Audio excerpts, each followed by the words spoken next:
From the Oxford Gold Group, the kind you can actually hold in your hands and have in your IRA. There is no better time than the present to protect your future and the future of your family. So call the Oxford Gold Group right now at 833-899-GOLD. They'll send you their free guide on investing in gold and silver and answer all of your questions. Protect your money before things get even worse out there. Call Oxford Gold today at 833-899-GOLD. Oxford is here to help you protect your savings and your retirement. Again, 833-899-GOLD. Although innovative new resources such as digital media and social networks have grown in popularity, smart marketers recognize that printing is a mainstay. We live in an age of computer hacking, scams, and fly-by-night businesses, so it's reassuring to consumers when they receive printed marketing pieces. It exemplifies business confidence and conveys a high level of commitment. It also fosters trust, which leads to engagement and ultimately brand loyalty. When you're ready to grow your business, come to PIP, where business goes to grow. 0% alcohol, 0 grams of sugar, full Budweiser flavor. For all the moments you want a beer and need to stay on your game. Budweiser Zero, 0 alcohol, 0 compromise.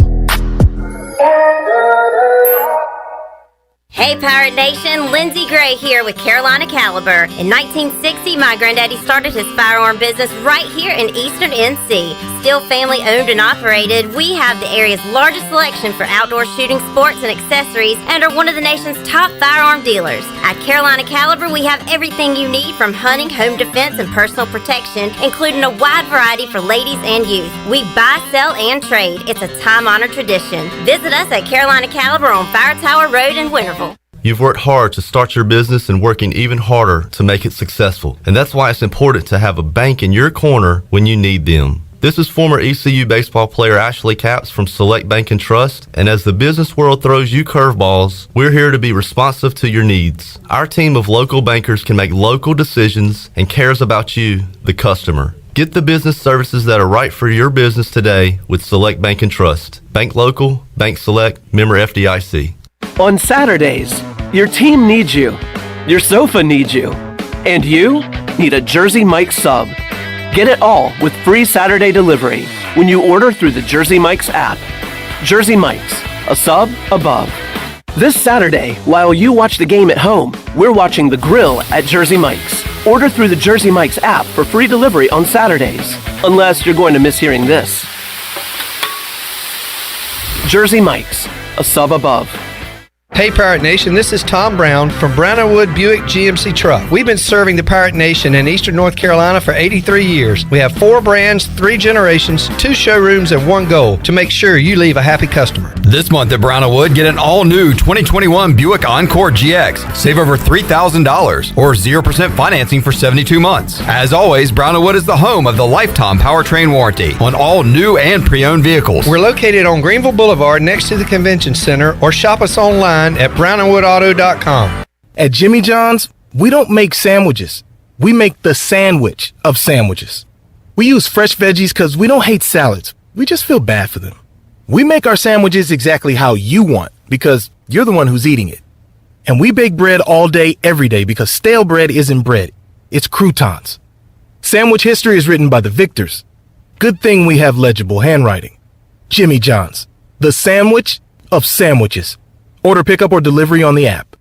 Have you stopped doing your favorite activity due to chronic aches and pains? Let Eastern Physical Medicine and Rehab help. They provide regenerative injection therapy that can help with osteoarthritis, joint pain, carpal tunnel, and plantar fasciitis. Eastern Physical Medicine and Rehab will help you get back into the groove. Eastern Physical Medicine and Rehab, 2245 Stantonsburg Road, across from the hospital. Call 215-9294 for an appointment today. This is Pirate Radio, WGHB Farmville, 1250 and 92.7 FM Greenville, WDLX Washington, 930 and 104.1 FM Washington. The following is an exclusive presentation of Pirate Radio, the voice of the pirate nation. Welcome to Pirate Radio Live. You can paint this one purple. Now live from the Pirate Radio studios in the heart of the Pirate Nation, here is your host, Clip Brock. Hello, everyone, and welcome into a Victory Monday edition of Pirate Radio Live. Clip Brock here with you inside the Pirate Radio studios. We are coming to you today on Pirate Radio 92.7 FM in Greenville, 104.1 in Washington. We are live online at pr927fm.com. You can also find us on 1250 and 930, and you can watch today's show on Facebook Live and on YouTube. Subscribe to Pirate Radio TV on YouTube and make sure you are following us all week long with our coach and player interviews, which you can watch in their entirety at Pirate Radio TV on YouTube. We got another edition of Pirate Radio Trivia coming up this week, presented by White Claw. So make sure you're locked and loaded on our YouTube page for all of our videos here at Pirate Radio. All right, we got a lot to get to on a Monday edition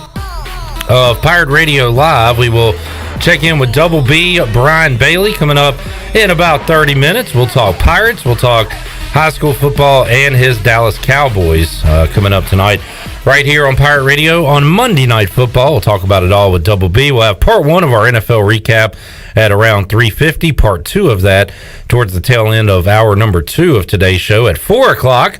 We'll open up the Players Lounge with Rajay Harris and Tyler Sneed, a couple of Pirate offensive players that picked up a win on Saturday night. We will talk to a couple of Pirate defensive players at around 4:20.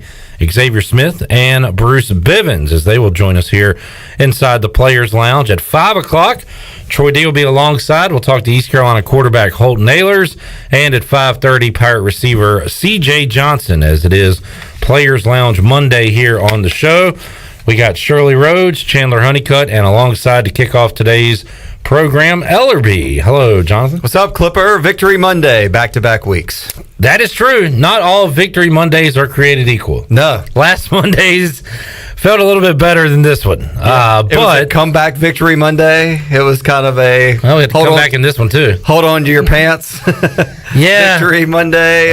Not a... Two wins in a row, Ellerbe. That's a good thing. That's positive. 2-2 in September, and you'll take that and run with it.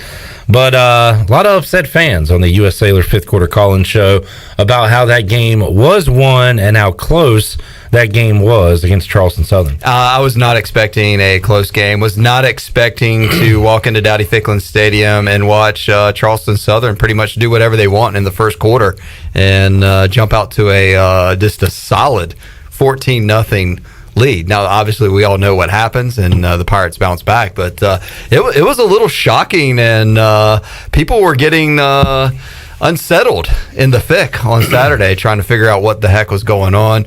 All in all, the Pirates did win. They are sitting at 2-2 as they turn the page to October, which I would think, as East Carolina goes into this Tulane game, it is absolutely just huge for setting the tone for the final 8 games of the season, especially with it being a home game, 3:30 kickoff. The weather looks about the same as it was this past weekend.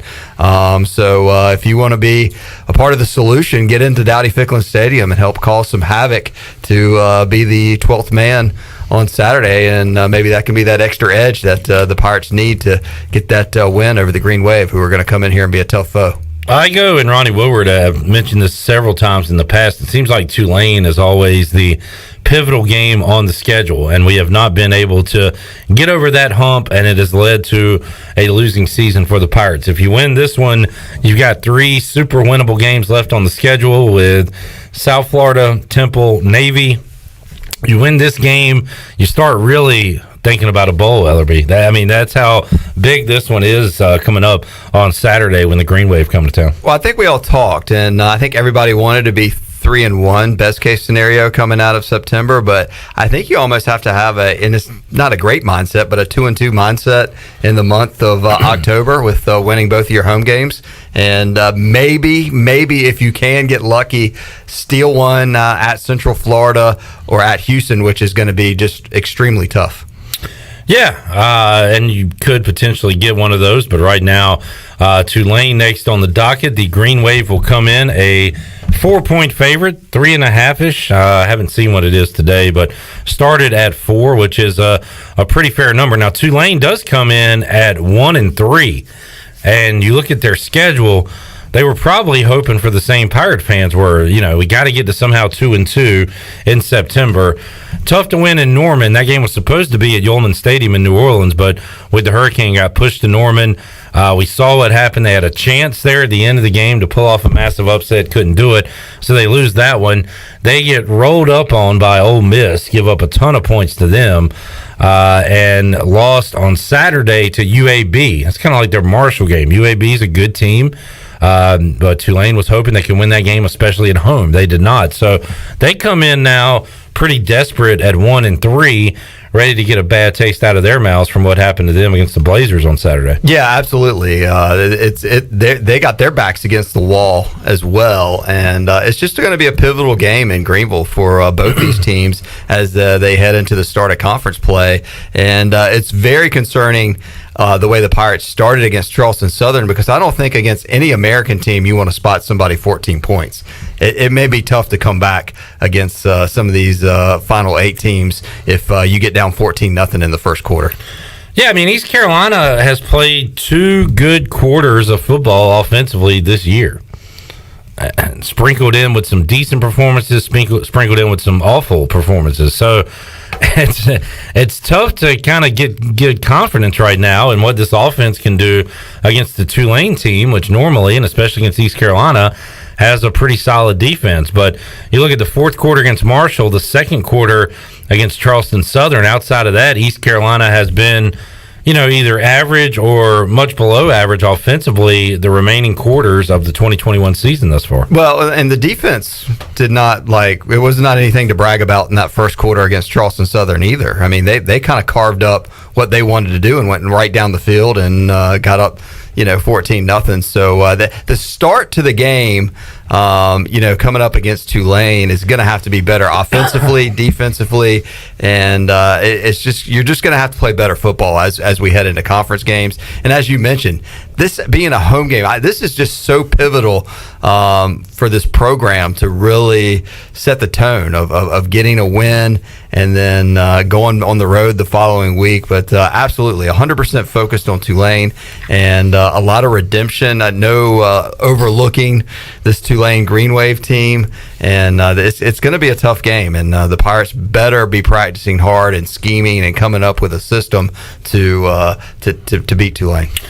Yeah, the defense gave up 536 yards to an FCS team. So if you thought by me saying the offense didn't look good was propping up the defense, you're wrong. Right. I was just being sure. I just hear a lot of people and look, the offense does deserve criticism, but the defense wasn't anything to be like, "Whoo, sure am glad we had those." Criticize guys. Whatever you like. Right. It was not pretty. Now, with that being said, another big play by Keaton Mitchell. What an awesome run and speedster that kid is, and then the pick 6, just a tremendous part of that victory on Saturday. Finally saw a big play to C.J. Johnson for the first time in 2021. Yeah, and excited that East Carolina football, is 2-2, and honestly, I mean, the tailgating was tremendous on Saturday. The crowd was great. They improved on the game operations from what I could tell.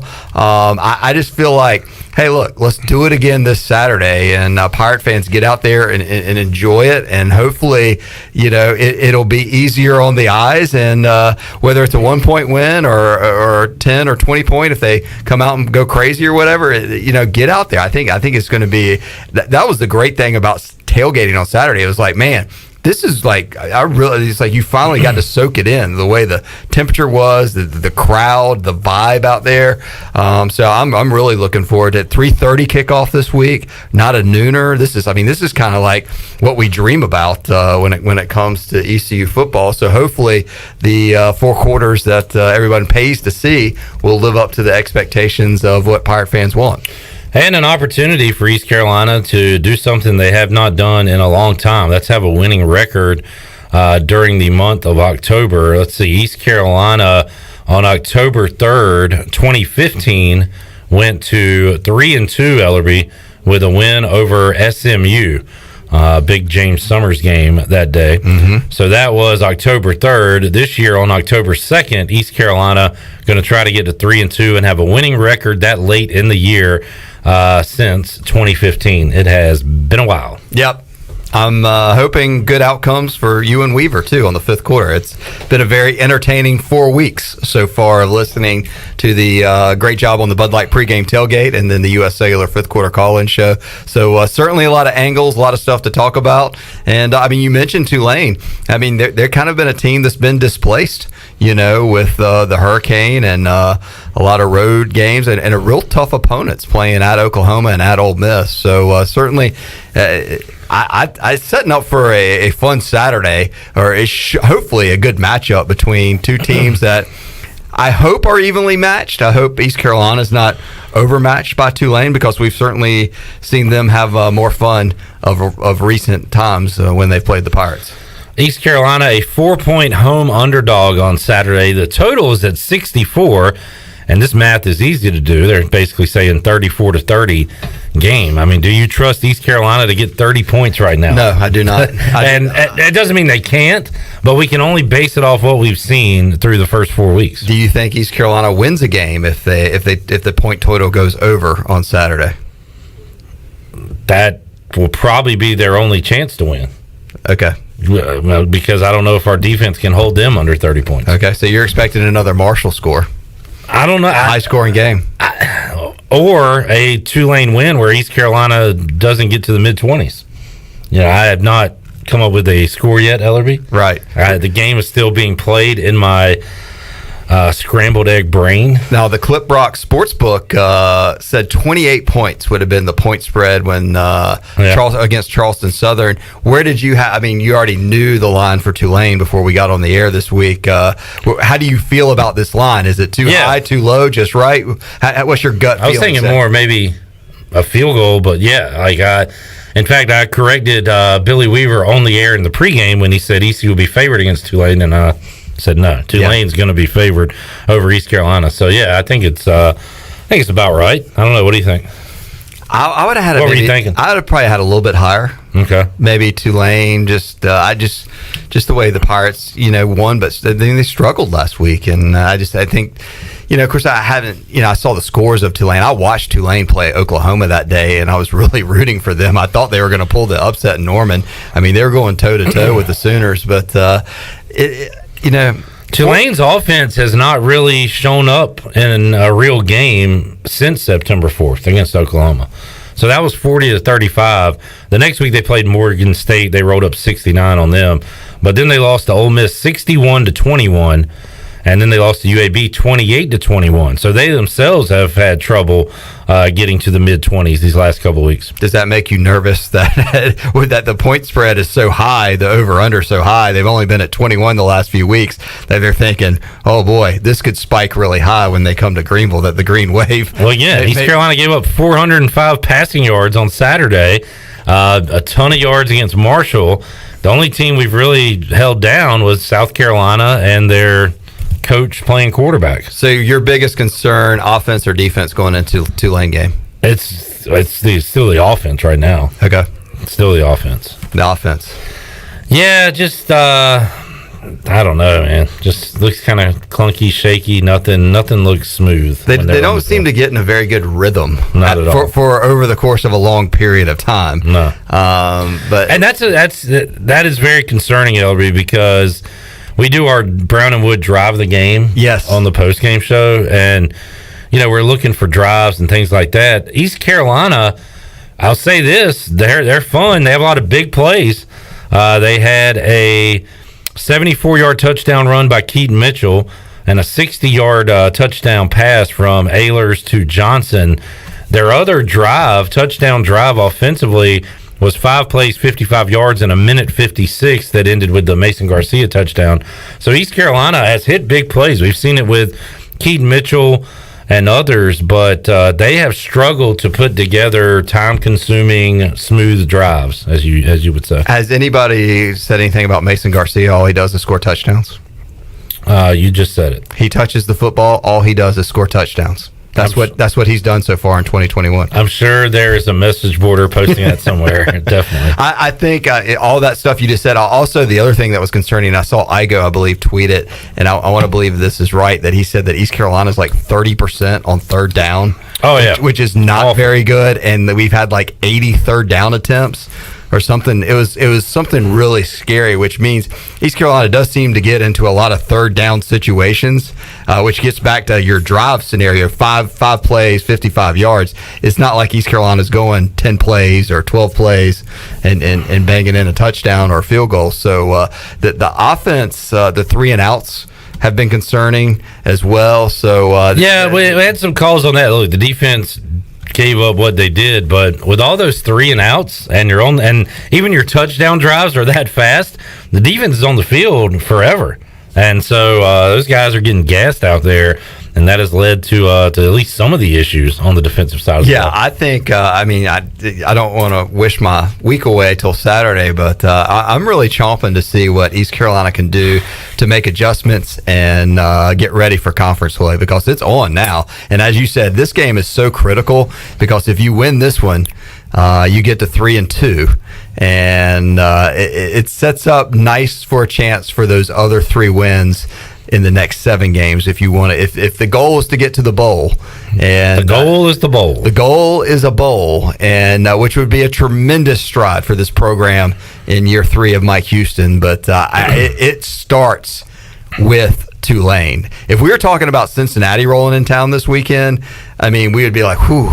They're going to play Notre Dame, and they got, their sights set on a real big prize. But right now, I mean, the schedule's set up for a game in Greenville at 3:30 on a beautiful Saturday afternoon. It's going to be fun to watch, I hope, to see what this Pirate team can do and show some grit. East Carolina's defense, third downs, allowing 20 out of 56 attempts. That's 36%. That's not bad defensively. East Carolina's offense, 18 of 60 on the year, 30% on third downs. 18 of 60, so it wasn't 80. But I mean, that's not good, Bob. That's not the numbers you want to see. So faster start of making consistency of just being able. It seems like they want to do the ball control, but all the numbers you just read of the drives doesn't seem that adds up. Yeah, East Carolina had scored the first touchdown in every game up until Saturday. And, of course, Charleston Southern put the first 2 on the board. So the starts have been okay. I will say, I guess I was misled throughout most of last week by the players I talked to and the people who I talked to the coaches, because all I heard was, we celebrated the win, but now we're focused on Charleston Southern. We're going to take them seriously. We've had a good week of practice, all that.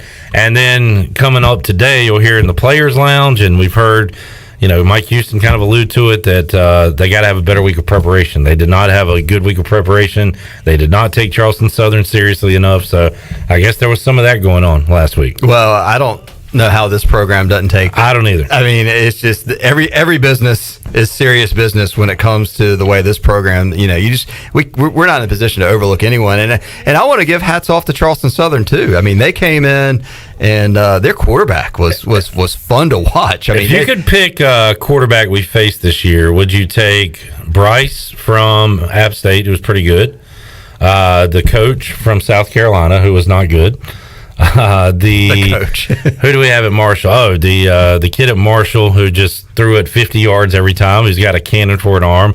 Or Chambers, the quarterback on Saturday. I'm not thinking twice, and I'm grabbing Chambers, and I'm rolling into town with a fun offense. Yeah, I mean, he had the legs and the arm, so I mean, he was carving up East Carolina like a turkey on Thanksgiving. But I mean, they were impressive to the not the fun eye of Pirate fans, but we'll see. I mean, I don't know what the quarterback situation's like at Tulane, but they have a very good quarterback in Michael Pratt. They have a mobile quarterback. Or he's more of a drop back guy. I think I remember watching him now in the Oklahoma game. So. He's got a great arm and can do it with his legs as well. He came up, like a half yard short at the end of that Oklahoma game? Literally like a yard short. He's a really good quarterback. I remember him last year because I actually went to the Tulane game after the pregame show, and I remember thinking, man, this kid is really good, and found out that he was a freshman So he's got many more years in New Orleans. Well, and Willie Fritz has done a hell of a job down at Tulane. I mean, he's kind of gone in there and built a great program. It's been just Tulane's just been a solid program. I mean, they've been going to bowl games, and as I said, they are solid in the middle of the pack of the American, where East Carolina has been in the basement trying to trade places with them. And this is a game that if you want to trade places, you got to send them to 1-4, and East Carolina's got to go to 3-2. Redbeard says that Charleston Southern played up to their Super Bowl billing. Mike Houston said it would be their Super Bowl, and they were ready to try to get that Super Bowl ring. East Carolina now 1-1 in Super Bowls this year. Billy Weaver said this was App State Super Bowl week 1. App State won that ring, and then East Carolina, according to Mike Houston, won a Super Bowl on Are there Saturday. any more Super Bowls this year? I sure hope not. I think 2's enough. What if East Carolina is playing undefeated Cincinnati? That's our Super Bowl. Is that going to be a Super? If we're 5-6 going into that game, is that a Super Bowl? Luke Fickle is going to say this is their Super Bowl, and all of our fans are going to get mad at it. So that's how it's going to go. He's also going to say we're a great team. Oh, this is one of the best teams on paper I've seen. Their stats and their record doesn't indicate how good they are. They put their pants on the same way we do. You sound like an FBS head coach. Thank you. I think we all have to pull for an 11-0 Cincinnati to come in to Greenville, North Carolina. I hope they beat Notre Dame this weekend. I mean, that would be tremendous. I mean, I wonder what kind of time slot or TV slot will East Carolina Cincinnati gets. Will they? Because that's still a Friday or Saturday game. Yeah, it's just a shame that we're not going to have a full house to see it. You know. Well, you don't know that yet. Yes, I do. It's after Thanksgiving, Ellerbe. We've never had a good crowd for game after Thanksgiving. Oh, I know, but what if? All right, Troy. Anything's possible. Anything's possible. Calm down. So calm down. That's calm on down. me. Sorry. Yep, sorry. Anyway, would it make a difference if we had a full house against Cincinnati? No, but you're talking up the kickoff time and how big the game is. It would be a lot cooler if it was a full house, right? It's just hard to get a full house because the students are gone. Oh, you don't know that. Yeah, they are gone.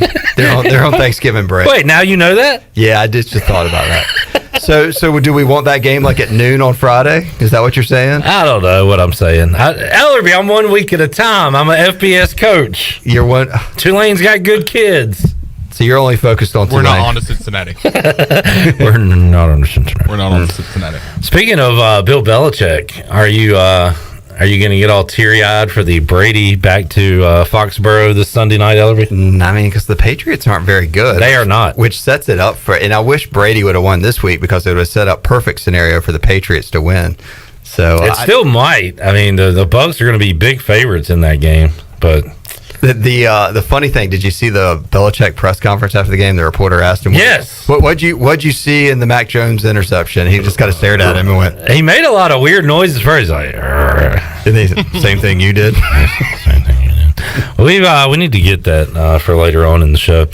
Ellerbe, did you see the record-setting field goal by Justin Tucker yesterday? Yes, I didn't see it live, but I saw the highlight. I mean, and then I didn't even realize until they showed it a couple times that it hit the crossbar and rolled over. 6 yards. How awesome is Justin Tucker? He's so awesome that I saw Torrey Smith, who's a former NFL wide receiver, Darius Butler, former NFL player, and Emmanuel Acho and others on Twitter arguing about who the best kicker is, because Torrey Smith said that's the GOAT, Justin Paul Tucker, or whatever his name is, from Texas. And then Darius Butler was like, I'm not going to say anything because he just had a good kick, but we know who the real GOAT is, and had Adam Vinatieri's picture. I've never seen, like, real football players argue about kickers. But Justin Tucker is at such a level that you've got, like, DBs and receivers and position players arguing about kickers, Ellerbe. And as special teams guys out there, they got to really appreciate that. Yeah, they're getting some love. And ironically, Brian Bailey interviewed Jake Verte on the sideline during the game at Dowdy Ficklin Stadium, who's on the practice squad with the Ravens because Justin Tucker is the GOAT. And will never give up his job. Yeah, I mean, like, the one thing, they did like a Real Sports or an E60 or something on Justin Tucker, and he seems like he sings opera. Like, he's like he has all. He does. He has all this, like, he's like the multi-talented other than just kicking. But special teams are weird dudes. He's the Tom Brady of kicking. Would you agree that he is the guy? Yeah. He's got the best percentage all time, most clutch kicks. Like Vinatieri for what he did and his longevity. He was in the league forever. I think he's been surpassed at this point by Justin Tucker. I mean, he's got the rings that he was still a great kicker in the National Football League and he'll have a great pension because he played for 35 years in the league. But, yeah, I mean, it was probably fun to be a kicker on the Patriots and Colts during all that. I mean, if you had to be a kicker, I mean, you definitely want to be on a good team because that means, one, you're going to score a lot of points. And you have the opportunity occasionally to win some games. But shame on the Lions. I saw the highlights. I mean, that guy should have never had a chance to kick a field goal. Yeah, it was like 4th and forever, and Lamar Jackson able to complete a pass around midfield. Yeah, I mean, there's just so many typical teams in the National Football League that are like the Lions, the Jaguars. I mean, there's just a lot of teams that are just constantly, you know, the losers. I mean, the Jets and Giants are both over now. Which is still weird to wrap your head around the Browns like being good. Like it is tough. They're a real good franchise right now. I mean, you know, because it took me a while to accept that the Saints were good, and they validated it with a Super Bowl, you know, over a decade ago when they beat Peyton Manning. But I mean, the Saints for a long time before that were the same way. I mean, they were the team that had no fans. They wore brown bags over their heads. You know, they were the Aints. So, but I mean, you respect when you see this, even with Jameis Winston as the quarterback now. They've transitioned out of Breeze, you still respect the Saints. Now you don't think of they can. And the other weird thing is to see highlights and not see the Patriots be, you know, humanized too. That they're just not. They're not going to roll off a 12-4 year. Touchdown Tony Collins did not have a fun trip to Foxborough. I bet he had fun. You're right. He did have a fun trip. Didn't enjoy the game. He did not like the outcome of his team, but I will guarantee you, touchdown Tony Collins had fun. He said he was going to drink beer and sign autographs. So you're right. He probably did have a blast. And if those are the two things, he can do well. So we'll talk to Tony coming up on Thursday. We'll talk to that no good, yellow-bellied coward Corey Glore. Traitor coming up on Thursday. Yeah, hope he's enjoying his new job. He left us. To get a great job. So congrats. Ask Corey if he'll say if the Pirates win, if he'll say then paint this one purple in Greenville today. I don't think he'll say that. You don't think it will? Who is the only kicker to win the MVP award in the NFL, Ellerbe? The only kicker to win the Did you know that had happened before? No, I had no idea. That is a stat to consider. It happened when I was 1 in 1982. By Washington Redskins kicker Mark Mosley. He was the MVP of the NFL. Are you serious? I am serious. What the heck did he do that call me year? Shirley. Do not know. Man, that is a sports trivia AJ McMurphy's if I've ever heard one. That's a classic right there. He won the NFL MVP award. He set an NFL record by making 21 straight field goals. What year was this? 1982. I mean, wouldn't you like to go around the league and be like, did you play in the league in 82? What did you not do? A kicker was the MVP. Who were the quarterbacks? Everybody sucked in 1982. Well, the 83 draft was like the famous quarterback draft. They were like, enough of this. Marino, Jim Elway. Kelly. Yeah. So maybe they were like, enough of the Plunketts and all the other kids in the quarterbacks in the NFL. Great run on MVPs after that, Ellerbe. But yeah, that's who won the year after? Well, Theismann won, and then Marino, Marcus Allen, Lawrence Taylor, John Elway. Then you started to see some real names. But, there's your factoid of the day, folks. I wonder if they have like a Heisman house for NFL MVPs, and they're like, who is this guy? Who's this guy? Like, you see Marcus Allen rolling around, you see Joe Theismann, and you're like, hey, who's the waiter over here? Mark Mosley. Remember the name. Yep. All right, Ellerbe. I bet you Mark wore the single bar too, like Theismann. I'm thinking so. Do you have a prediction for Saturday, or are you going to wait? Man, it's so early in the week. And my prediction won't change. But I'm gonna be the optimistic Pirate, and I'm gonna say the Pirates find a way, like they did in Huntington, West Virginia, and the Pirates somehow win the game. And I think based on our conversation today, it's going to have to be a high scoring game. So we'll say 35-31. Pirates, that would be a fun fifth quarter, Ellerbe, on Saturday evening. And that score wouldn't equate to what I'm about to say next, but it could be even like an overtime game.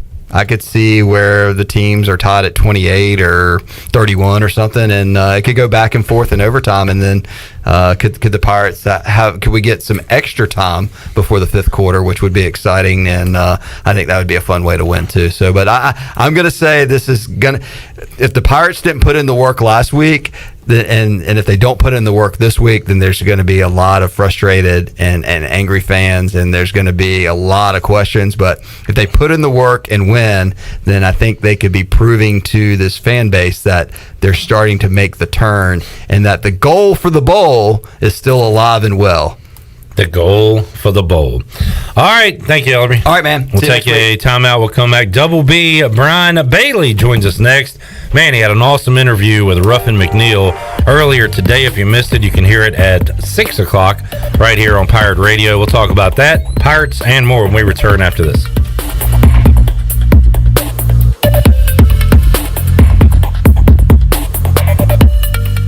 White Claw Hard Seltzer.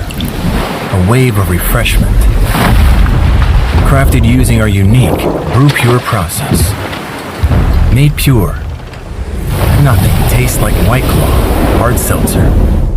White Claw Hard Seltzer. Available in 5 fruit flavors, 2 grams of carbs, gluten-free, and 100 calories. Find it at whiteclaw.com. White Claw Hard Seltzer. Nothing tastes quite like it. Proudly distributed by Coastal Beverage. Please drink responsibly. Hello folks, this is Jamie Lane with Carolina Hardscapes and Mulch. We believe that making memories with your family and friends is what life is all about. If you have a dream of having a backyard patio, fireplace, pool, walkways, fire pits, or more, then Carolina Hardscapes is the place to call at 364-1201. You can stop by our outdoor showroom on Fire Tower Road across from Bostic Sugg Furniture. At Carolina Hardscapes, we look forward to making your backyard the place to be. Find us on the web at carolinahardscapesandmulch.com. Here with Mike Mullis from Fixed NC. And Mike, you were telling me the other day, people ask you all the time, I didn't know you did that. What does that mean? You know, anything that involves property damage repair, call us first. If it's your crawl space, you've got interior humidity issues, a water loss, your ice maker line breaks, obviously fire and smoke, everybody knows we do those, but anything that involves interior or exterior property damage, we're your repair experts. Mike, how can everybody get in touch with you? 252-999-0001 or fixednc.com. When your family gathers around a shakaroni from Papa John's, you're sharing more than extra cheese and pepperoni. You're sharing scholarships, meals, and laughter. Because $1 from every shakaroni goes to charity. That's pizza with a purpose. Hey, Pirate fans, the Shakaroni Pizza is back, and only for $13. Plus $1 from every purchase goes to charity. The Shakaroni is an MVP move for game day or any day. Place your order online at papajohns.com and sign up for Papa Rewards. Papa John's, the official pizza of the ECU Pirates. Hey, Pirate Nation, this is Scott Harris with RE/MAX Preferred Realty. I've been in Greenville over 25 years. I'm a proud graduate of ECU. If you're looking to buy or sell a home, then give me a call today and let me help make your real estate process fun and easy. I keep it simple and explain the process every step of the way. My goals are your goals. There are no long-term contracts, and you always deal with me from start to finish. The right home starts with the right agent. Call me, Scott Harris, at 347-1857. Go Pirates! Hey Pirate fans, your one-stop shop for all your tailgate essentials is Shimmer Boutique. Need some purple and gold to wear? Shimmer has a great selection of clothing for men, women, and children. Need some shoes? Shimmer has the best selection of Hey Dudes around. Need a cooler for tailgating? Shimmer has you covered with a huge selection of Yeti and outdoor accessories. Shimmer just 1 minute from the stadium on Greenville Boulevard behind Starbucks and in Winterville and Jacksonville. Find us online at shimmerboutiqueonline.com. Go Pirates! University PC Care has been the Pirate Nation's go-to IT expert since 2006. They thank you for your continued support and trust during these trying times. Many services can be done remotely and free pickup and delivery is available. As a Dell business partner and Apple authorized service provider, you can count on University PC Care for all your personal and business tech support needs. To make a remote appointment or to bring in your device for service at their Greenville or New Bern locations, call 558-1280 or go online at universitypccare.com. Blue 42! Blue 42! Hood! Unlike football, life doesn't take a timeout, and anything can happen at any time.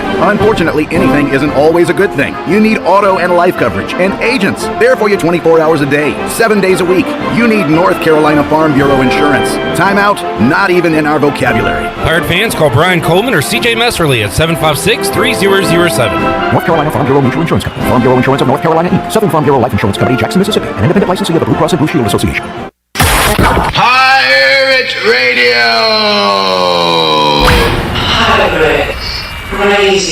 Pirate Radio.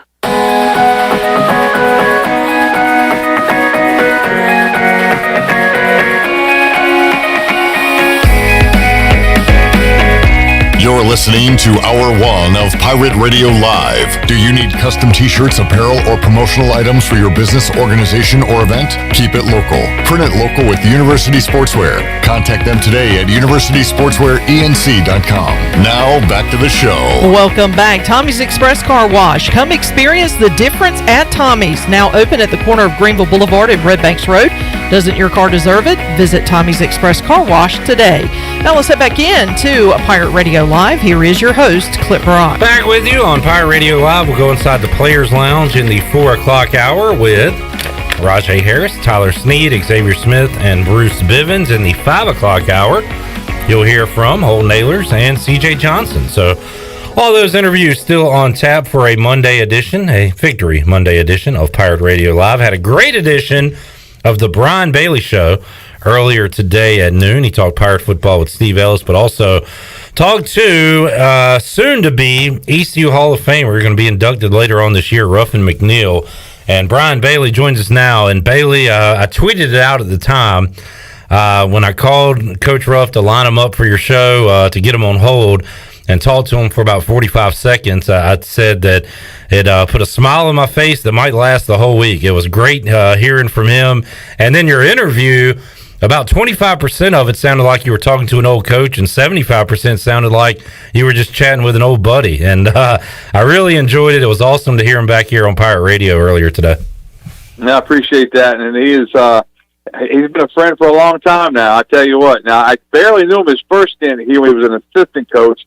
I think he was here for a year. And then, when he came back in 2010, we work with the coaches so closely, and you get close to some of them, but Ruff was just kind of different as far as just doing so many things out in the community and just, always being around. And I can remember the Special Olympics and most of all the coaches, do some, but Ruff just seemed to be out there just all the time. And I truly enjoyed working with him. And I didn't get a chance to do his coach's show at that time, but now that we're the official station of Pirates, I get to do Coach Houston's show. And you learn things about the coaches when you're that close. I mean, you're with them after big wins, you're with them after big losses, and you kind of get an inside feel for it. But Coach Ruff he's always been the people's coach, I guess you could say, and it was really fun doing that interview with him. That's the first time I've heard you tell a guest you love them, and the first time a guest has told you I love you more on the Brian Bailey Show, I think. Yeah, well, I thought about that when I said that, and it's funny because. I grew up, and it was like, I didn't even hardly tell my dad I loved him right. a lot of years because you just don't think like that. Then as you get older, you start thinking about, hey, you do love your dad, so tell him you love him. And if you love somebody, you tell him you love him. And so, but Coach Ruff, he's a love coach now. If you missed it, make sure you check it out 6 o'clock, and of course it'll be available. It's available right now to check out on Facebook, YouTube, and you can make it downloadable as well. So great interview with Ruffin McNeil. I believe Bailey, did he say he was going to be here for the Friday night before the game on Saturday, and then he'll be with his NC State Wolfpack in Tallahassee on that Saturday? Is that right? Yeah, that's the plan. I'm not sure if they're working it out where he'll fly out later that night, Friday night, or really early Saturday morning, but they're still working out the details. But Coach Ruff said he would be here for sure, and that he'll be with NC State after that. So, and it's kind of odd because East Carolina and NC State are big rivals. But if you know anything about Dave Doran, you know what a really good guy he is. And I don't know him really, really well, but I've interviewed him a couple of times, and he was hot on the heels of Holton Nailers. They were right in there trying to get Holton to go to NC State, and I got to know him a little bit then. But that Ruff probably provides a real plus for his program to have somebody like that. And as Ruff said during the interview, him and Coach Houston are really close. And Coach Ruff wants East Carolina to thrive. I mean, he really wants them to prosper all the time. So I wouldn't be surprised down the road sometime to see Coach Ruff in a position like that here. Yeah, Brian Bailey joining us. I know Coach Ruff has some people blocked on Twitter around here. Luckily, I'm not one of those, but Dave Doran does have me blocked for some reason. Does he really? Yeah, I don't know what I said. I don't think I said anything to him. Maybe I did. Who knows? I've said a lot of things. So some of these folks at Pirate Radio are not getting Christmas cards from.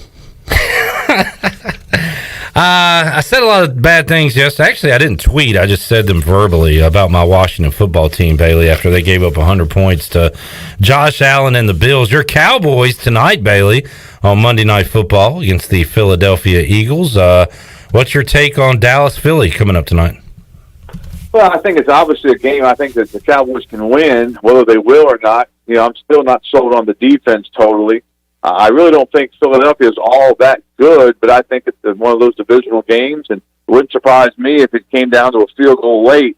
I think if Dallas can run the football, I think they'll have a much better chance, and I think you'll see a lot of Tony Pollard again. I think that's the plan going forward, that they're going to save Zeke and use Pollard, because Pollard's really good. I knew he was good when they drafted him. I've always been a Tony Pollard fan, and I think that they're going to utilize both those guys and try to open things up. And Zeke's getting a big payday. He's probably like, yeah, give it to Tony some more. I'm getting all the money. Go ahead and give it to Pollard. Well, I'm not saying Zeke is washed up or anything like that. I will say when watching Dallas, watching them last week against the Chargers, there is a burst that Pollard has that Ezekiel Elliott just doesn't have right now. Right now, and whether it's whether he's just getting up in years, because running backs don't last very long, and that's why you don't give him the big contract. Yeah, I did give him the big contract, but and Tony Pollard's going to ask for some money too. He's going to keep running the football right now, then he's going to ask for his money, and we'll have to see how that goes down the line. But I really like Tony Pollard. I think he's a really good player, and Dallas's offense, so far through 2 games, they didn't score a whole lot, against the Chargers, but they look like they can move the football, and they're going to have to put it in the end zone, home opener. So, the trick in this league is to win your home games and split on the road. You have a great year, and so that's what Cowboys are trying to do. But historically, they've had problems at home sometimes. So. Hold serve at home, win a couple on the road, and take care of your division, and you'll end up a playoff team. And big division game coming up tonight. It's Manning Night Football. I've been logged into the Mannings on Monday nights, Bailey. Have you, first of all, we might have talked about that. Have you watched the Mannings yet? Oh, yeah. Yeah. Yeah, my theory on that is if you don't have a dog in the fight, you're better off to watch the Mannings. My next question was, will you watch them when your team is playing? No. Okay, you'll watch the regular broadcast. But I think you record them. Okay. The team does well, and I usually record them anyway and watch them later on in the week. So I'll record both the regular broadcast and the Manning broadcast if I get time. I love the Mannings. I think they're hilarious. I think they come up with some great stories. They have great guests. I think it's a brilliant idea. But I think if your team's playing, you gotta kind of keep an eye on your game. You don't care what they're talking about. But after the game's over, you might go back and watch it again and see. Wonder what they said about this play. Wonder what they said about that. Because I think they're very interesting.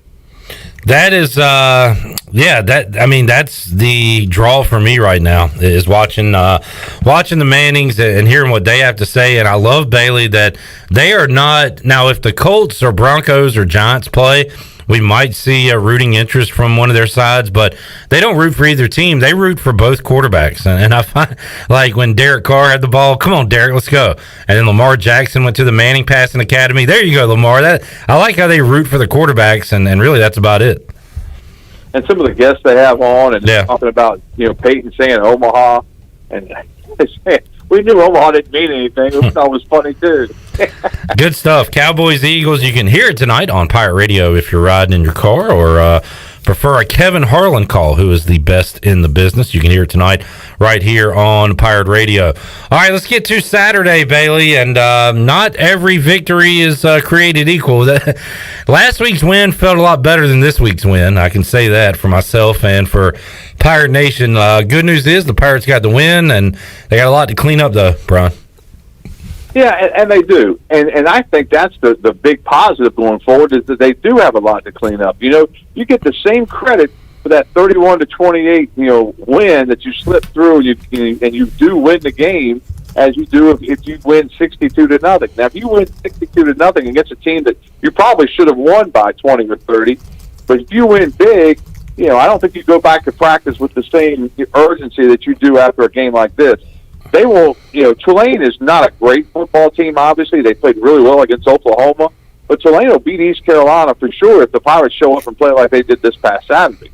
But hopefully, and as Coach Houston said, it's a whole lot easier to learn a lesson after a win than to learn one after a loss. And I think that was the big thing going forward. I was really, at halftime when it was 24-14, if you'd have told me that the offense wasn't going to score in the second half, you're crazy. Because I really thought they were cranking it up. Jaquan McMillan, the only points for the Pirates in the second half. And you think about it, Bailey, this offense has played two really good quarters this year. The fourth quarter against Marshall, second quarter against Charleston Southern. Every other quarter, they've been either average or well below average. And, that's just kind of the facts of it right now. Yeah, and I think that's why so many fans are on Donnie Kirkpatrick so badly because, when this offense is cranked up, it looks absolutely as good as any offense in the country. I mean, it looks great. Everything's clicking and everything's fine. But then when it bogs down, it just really bogs down. And Coach Kirkpatrick said last week, in the press conference that he had on Wednesday night, he said that we're not doing anything different. We're just executing. And and I don't know enough. I love watching the games, love seeing things. I'm not sure if they're lining up in different formations, if they've got more people doing different things, but I think on offense, when you execute, it's blocking, it's running the right pattern, for the receivers. It's so many little things, and if one little thing is off, then that bogs you down, and that tears it up. And I think that's what we're seeing because I swear, like in the Marshall, they cranked up, and it was like, holy moly, here we go. But then after that, it kind of slowed down. Just hadn't seen enough of that in 2021 to give you confidence. But a new opportunity on Saturday and a huge game for East Carolina to get to 3-2 on the season. 3-2 in October for the first time since 2015, Ruffin McNeil's last year here at East Carolina. So we'll end it the way we started it, Bailey. The interview with Coach Ruff and Steve Ellis coming up at 6 o'clock right here on Pirate Radio. And then we got your Cowboys on later tonight. So it's Brian Bailey night here at Pirate Radio. There you go. I'm trying to get it pulled from the radio, but I don't have that kind of clout here. So they may play so bad that they'll pull it from the radio anyway. Maybe so. Bailey, thanks for joining us, man. All right, thank you, man. Appreciate you. BB, Brian Bailey, joining us on the Fixed NC Live Line. We'll take a time out. We'll wrap up hour one with a brief NFL preview, part one. We'll hit part two later on in hour two. And coming up at 4 o'clock, our first trip inside the Players Lounge here on this Monday. We got Rajay Harris, Tyler Sneed, and then later on in the hour, Xavier Smith and Bruce Bivens. DJ Shirley Rhodes. That was an unintentional DJ there. No, my computer just froze for a second and couldn't figure out what was going on. Dang technology. Oh, there it goes again. What the heck, man? I don't know if I like this remix. I don't either. Chandler, let the beat drop. Have you talked all day? No. On the show? Yes. A little bit. On the show. A little bit. Little bit. During Ellerbe's segment. Good to see you. Good to see you too, brother. All right, brother man. Good to see you yesterday at Tiebreakers. Yeah, watched my crappy football team and watched some good football teams as well play. We will recap what went down on a wild week 3 of NFL Sunday. We'll be back with you. Holy cow, man. It's like musical chairs when the music when it stops. Yeah. I don't know what's going on. My computer is not functioning properly right now. We'll be back after this.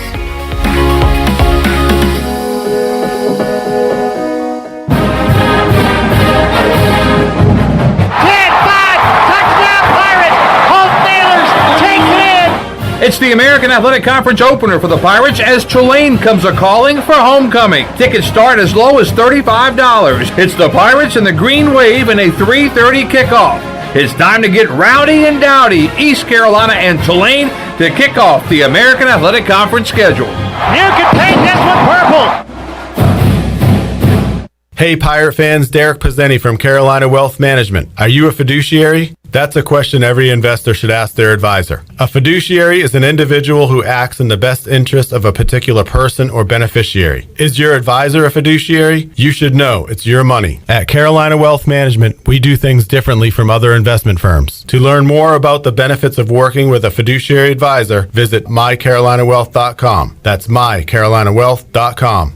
The Buccaneer Music Hall is your beacon of music in the land of pirates and ENC. Open 7 days a week. Plus, the Buck has live music every night, along with football. The Buck has a brand new 15-foot 4K screen, the only one in Greenville, and over 18 big screens with all your college and pro action. Sunday Fun Day will also be stocked with the biggest Bloody Mary and Mimosa bar, along with the NFL Sunday Ticket and food trucks out back. Check out the Buccaneer Music Hall. Open every day, noon until 2 a.m., with live music every night, and now football and food trucks during the day. Warren's Hot Dog Pizza, homemade lemonade. Hey, Pirate Nation, are you ready for some Warren's hot dogs? Warren's Original Hot and Judy's Mild Sweet Chili Hot Dogs have been the official hot dog of sports fans for over 30 years. Pick up a tailgate special this football season of 10 or more hot dogs for only $1.50 each. Warren's in Greenville across from Ron Ayers Motorsports and the new Chocowinity location next to the fire department. Warren's Hot Dogs. Want some? Get some. Go Pirates. There's no better time to drive away with a quality pre-owned car, truck, or SUV from Greenville Auto World. Greenville Auto World is your authorized rough country dealer. We specialize in lift and leveling kits along with custom wheel packages. Whether you're looking for ground clearance or enhancing the appearance of your vehicle, trust our team for your off-road experience. Greenville Auto World, 3840 South Charles Boulevard across from Hardee's at Bell's Fork, or online at greenvilleautoworld.net. At US Cellular, we believe you should get more of the latest 5G technology for less of your hard-earned money. Right now, get up to $1,200 off any 5G phone. The choice is yours. Any of our 5G phones with no trade-in or hidden fees. US Cellular, America's locally grown wireless. Terms apply. See uscellular.com for details. Now that life is returning to normal, we have found a lot of good things that came from the pandemic. One of them is not having to go to the wireless store anymore. The Cellular Warehouse team has been in the business of delivering phones to your home and office for 20 years. People found out about our free delivery service and love the ease of getting a new phone, tablet, or hotspot. Call Toby Williams today at 252-799-7051 so you can start experiencing the joy of never going to a wireless store again. Cellular Warehouse, your local U.S. Cellular authorized agent. Ahoy, mateys! It's Captain Jack Spare of R&R Tire Express. We're here to serve our pirate community by offering easy payments for easy ownership. For you landlubbers, R&R will install a new set of tires for just $20. $50 installs new custom wheels and tires. To learn more about R&R, stop by 3920 US 264 or rnrtires.com. This is ECU Assistant Football Coach Roy Tesh, and you're listening to Pirate Radio, the voice of the Pirate Nation.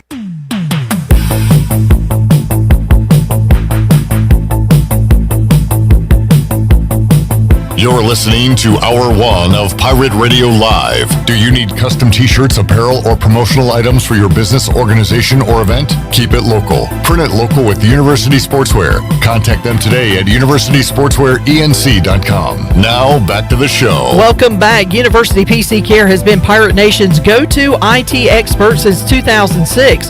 University PC Care are the local tech support experts for any of your business needs.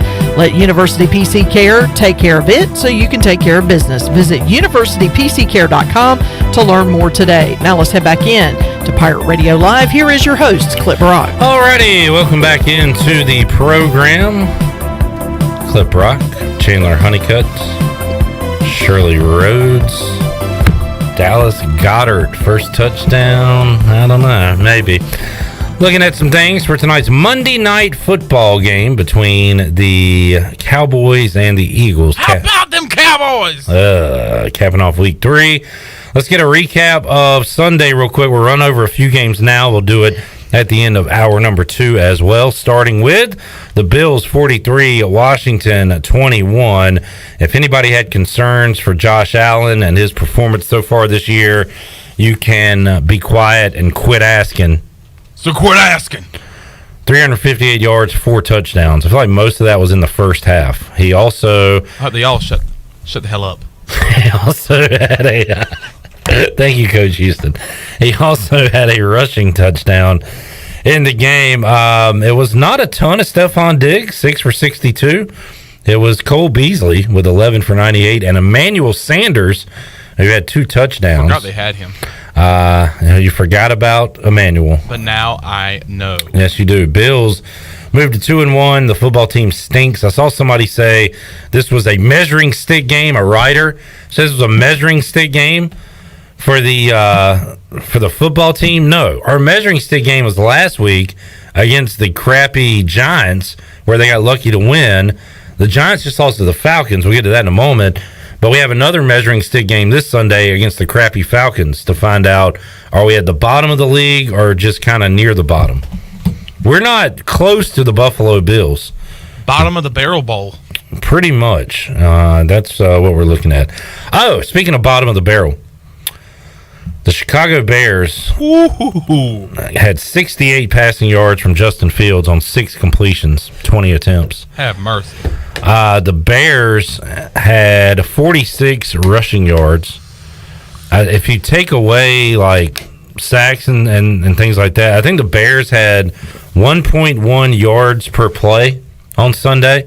Historically bad for the Chicago Bears. I saw today Matt Nagy said that Dalton, Fields, and Nick Foles are all possible to start on Sunday. They're all in consideration. If you got 3 quarterbacks, you got 0 quarterbacks. I would hate to have that guy as my head coach. Good gracious. Is he the new Adam Gase? Could be. I think he is. Could be. People hate that Where man. is Adam Gase? Hopefully nowhere. If he's coaching a team right, let's see where he is. Adam Gase. He is coaching Pop Warner. Could be Jets. He was fired. It doesn't look like he. It doesn't look like he has a gig right now. Although it does say on his Wikipedia he's a fan of the Detroit Tigers, so that's cool.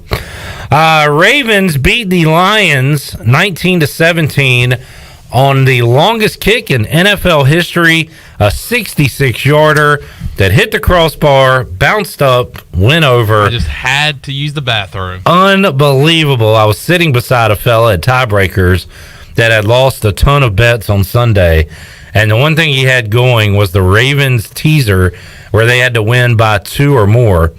So we're watching that. The kick goes in. We're high-fiving like our team won the Super Bowl, and Chandler comes out of the bathroom at Tiebreakers like, oh, what's going on? What's good? Oh, football's on? Oh, it's all the one. You said, did you see that? And I was like, no, I didn't. I was using the bathroom. All the 1 o'clock games are coming to an end, and Chandler's moseying in like it was my day happening. off. Yeah. Oh, what's that? Oh, what's on the TV today? Oh, there's other teams in the National Football League. Chandler was being cocky Panthers guy. No, was it? I know, but it was kind of funny. You missed that moment. It was. You came out like, why is everybody screaming? Everybody's clapping, screaming. What a moment. What about a story, Justin Tucker? What about a story? Titans. Can I get some Mike Keith touchdown Titans? Touchdown! Titans! Well done. 25-16 over the Colts. Titans are 2-1. Poor Colts. They are 0-3 on the season. Derrick Henry, 113 yards rushing on the day for Indianapolis. The numbers, Tannehill had 3 touchdowns, 2 picks, didn't even get to 200 yards passing. They actually won with some defense on Sunday, which if you are a Titans fan is a certainly welcome surprise because that defense has stunk for the better part of a year plus. But they pick up the win to move to 2-1 on the year. Let's take a timeout. We'll come back. We'll open up the Players Lounge for the first time on this Monday. Hear from Rajay Harris, Tyler Snead. We also got Xavier Smith, Bruce Bivens. And then later on in Hour 2, we'll continue our NFL Week 3 recap. All of that and more on the way on Pirate Radio Live here on a Monday. Chandler, what is this? Uh-oh. We'll be back with you after this.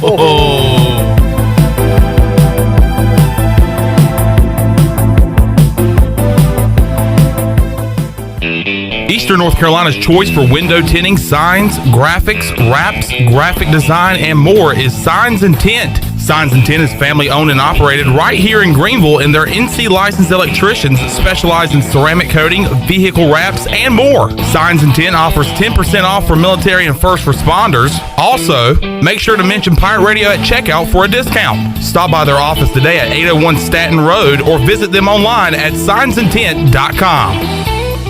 Save lives, be a hero, and make $1,000 your very first month donating plasma at Grifols Biomat USA. At Grifols, it adds up fast. New donors can earn up to $1,000 in your very first month. It's the easiest way to make extra money. Start now at Biomat USA, 505 South Memorial Drive, Greenville. Find your donor center at grifolsplasma.com. Make up to $1,000 in a month and save lives now at Grifols Biomat USA. A better donor experience and better pay. On Saturdays, your team needs you, your sofa needs you, and you need a Jersey Mike's sub. Get it all with free Saturday delivery when you order through the Jersey Mike's app. Jersey Mike's, a sub above. This Saturday, while you watch the game at home, we're watching the grill at Jersey Mike's. Order through the Jersey Mike's app for free delivery on Saturdays, unless you're going to miss hearing this. Jersey Mike's, a sub above.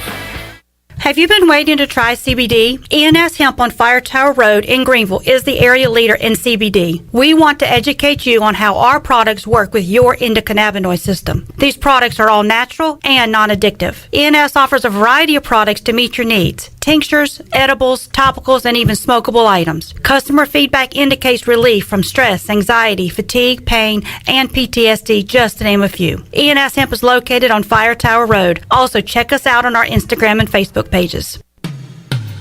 Hello, this is Michael McGraw from Orthopedics East and Sports Medicine Center of Greenville. We offer a variety of services including arthroscopic surgery, sports medicine, carpal tunnel and general orthopedics, fracture care, total joint replacement, physical therapy, and on-site MRIs. For experienced professional medical care, visit our office on W.H. Smith Boulevard in Greenville and online at orthoeast.com. Orthopedics East providing services to ECU and Pitt County Athletics for over 35 years. Go Pirates! Sawyer's Fun Park is now open in Greenville. This state-of-the-art 40,000 square foot facility features a 2-story LED interactive laser tag, a one-of-a-kind 2-story ninja course, a ropes course with a 180-degree zip line, and it's only one of 5 in the country that are indoors. Multiple climbing walls, a super cool arcade with 40-plus games, and a brand new full-service cafe and bar for adults. Visit the brand new Sawyer's Fun Park, now open, located right behind ARU on Corey Road, Greenville. BMS Builders is your premier custom builder in Eastern North Carolina. With Blackwood and Mills Creek in Greenville, Dalton's Cove in Farmville, and Belmar and Ayden, these are just a few of the developments featuring BMS Builders homes. They can build the home of your dreams. Just ask Dr. Dennis Ross in Greenville or East Carolina football coach Mike Houston. They built their homes, and they can build yours as well. BMS Builders. Give them a call at 916-1578 for BMS Builders. You've worked hard to start your business and working even harder to make it successful. And that's why it's important to have a bank in your corner when you need them. This is former ECU baseball player Ashley Capps from Select Bank and Trust. And as the business world throws you curveballs, we're here to be responsive to your needs. Our team of local bankers can make local decisions and cares about you, the customer. Get the business services that are right for your business today with Select Bank and Trust. Bank local, bank select, member FDIC. This is Pirate Radio, WGHB Farmville, W224EI Greenville, WDLX Washington, and W281CH Washington.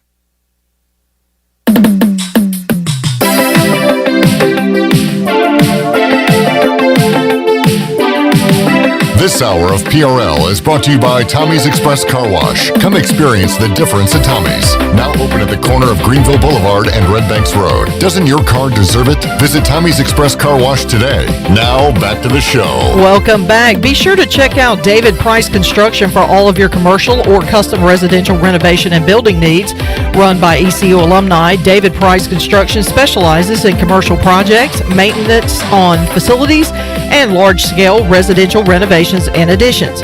David Price Construction, the proud ECU home services partner.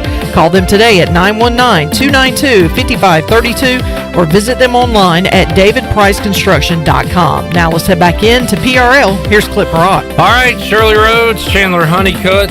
Coming up later on in the show, Troy D will be alongside. We got Holton Ehlers in the 5 o'clock hour, CJ Johnson in the 5 o'clock hour, Xavier Smith, Bruce Bivens coming up shortly, but right now we'll hit our first of many player interviews on this Monday, as earlier today Rajay Harris and Tyler Snead dropped by the Pirate Radio studios, and we went inside the Players Lounge, got their take on the Pirates win over Charleston Southern, looked ahead to Marshall as well, even mixed in a little NFL talk. Here's how it sounded earlier today. Let's go inside the Players Lounge. All right, back inside the Players Lounge on a Monday edition of Pirate Radio Live as we talk to a couple guys on the offensive side of the ball. Tyler Snead and Rajay Harris joining me here in the Pirate Radio studios. Congrats, win number 2 in a row, fellas. How you doing today? Yeah, I'm doing great, man. I appreciate you. Good. Appreciate it. I'm curious, as a viewer of football, we have our ideas of how a game's going to go before it's played. And in this game, we were thinking, all right, ECU's going to win by multiple touchdowns. It's going to be a great day at Dowdy Ficklin. When you win by 3 as a player, it's different. It's not Madden. You guys aren't robots. You're playing guys that have prepared all week, trained all week. So when you win a game like that, you're happy you got to win. Are there any thoughts of, man, we should have beat that team by more? Well, what's the thought on that? Going into the week, we, like you said, we knew we was going to win. I don't know if everybody bought in that whole week. But, we went out there, we found a way. But it was a scary one, though. It was scary. And Tyler Holton said earlier that maybe you guys did take it a little lightly going into the game. You get down 14-0 immediately. Was there any of that going on? Yeah, me personally, I want to beat every team by as much as we can. But, they were an FCS team. They're a good FCS team. But, during the week, you still got to prepare the same. Still got to treat it like a big game, because it is a big game. Wins are hard to come by. So, going into this week, conference play, we just got to focus on that. And y'all know you don't have to get down by multiple touchdowns before you start playing, right? It's 2 weeks in a row, 17-point comeback against Marshall, and then 14-0 just like that. Well, what's it like getting that kind of smack in the mouth early in the game and having to respond? And you guys had a great second quarter. What got things rolling there? I was on the sideline. I was just looking at the score like, wow, they scored fast back to back. So I was like, hey, we're going to have to put our big boy pants on and go out there and play, because these boys not playing. They done came from Charleston and ready to play. So, I'm on the sideline talking to the offense, just, keeping them motivated, 1%. And we got out there and we scored. Keaton Mitchell on a long 80 yards. And he just got the momentum going from there. Yeah, when that mo gets going, Tyler, you can feel it, right? Oh yeah, 14-0. You say to yourself, we gotta really turn it on now. We gotta step it up. And Keaton's run was a big momentum changer for us. He stepped up and he was gone. So, that was a big swing in the game. Rajay, you mentioned 1% there. I see you put that out on social media a lot. What's the 1% lifestyle that you're living? What does that mean for you? Well, I just try to be better than I was yesterday. Just try to be a better person every day, and just motivate people to do the same thing as me. You go to practice one day and say you want to catch all the passes, or you want to pick up all your blocks, and just do that every day. That means 1%. 1%. That's what Rajay's doing. That's what this team is doing. 2 wins in a row has them at 2-2 now with the conference opener. Looking back real quick, Tyler, there was one play. And after it, I tweeted, calm down, Snead. It's a long season. You know what play I'm talking about? It's when you tried to hurdle the dude and got hit and land awkwardly. I'm like, oh. Now, looking back on it, you're going to play at 100 miles an hour every play, right? So, that's just you. That's what you're going to do. But when you look at it on film, you're like, man, maybe I should have gone out of bounds. Or I don't know. What do you think? I wasn't thinking of going out of bounds. It was more maybe I should have put my foot in the ground and just got upfield. But I don't know. It's just in the moment. Yeah. I was just trying to make something happen, but I ended up getting flipped, landing awkwardly. But do what Rajay did at Marshall and just put that guy in the turf like he did on that one. I don't know about all that, but no. So we might see more hurdles this year, or you might have a different move next time. I'm not like those guys. I'd rather go over than through. Okay. I probably got a better chance of going over than through anyway. So huge second quarter, as I mentioned, and then in the second half, the only points came from Jaquan McMillan, who once again had a huge pick. I asked Holton what it was like facing him in practice. He said it's not a lot of fun, and it's not been a lot of fun for opposing quarterbacks this year. Jaquan, back-to-back weeks with big second half picks for you guys. What's that like seeing that from the sidelines, Rajay? He show it every day at practice, so it's really nothing to us no more. I mean, he go out there every day and he work his butt off. You know, he the real definition of that 1% I'm be talking about. It's just it shows on game day. You know, so it's nothing really major to us because we see it every day. You know, we even see better than that. So, you know, it's just proud of that man, and I pray he continue to bless his team. I don't know how much you match up with him at practice where you are in the slot, or if you are outside, maybe you do, but how much do you face off against Jaquan? Not a lot. I think we went out one-on-ones one time, maybe. He got me on the one, but other than that, it's not really a matchup. Like he's outside, I'm mainly in the slot, but no, he's the real deal. Talking to Tyler Snead, Rajay Harris, got Tulane coming up next. The Green Wave have had the Pirates' number over the years. What do you guys remember about facing them in games past? I guess one for you, Rajay, a couple for you, Tyler, and what have you seen from their defense this year so far? Great defense, you know, real physical defense. We're gonna have to come to play from the first snap to the last snap. Just a great motor. Yeah, similar. I mean, they're really good defense, physical. We're gonna have to come play all 4 quarters. But no, they're a good team overall. You know, last year we saw it, and then I mean the year before that, I guess my freshman year, we saw it again. So no, they're always good. But it's another opportunity to get a W. So looking forward to it. Guys, we saw Mason Garcia get in the Mason Garcia package near the goal line. He runs in a touchdown, so a brief but productive appearance from him on Saturday. How nice was it to see the young fella get into the end zone? That's a big boy. That's a big boy right there. I knew he was going to get in there. Yeah.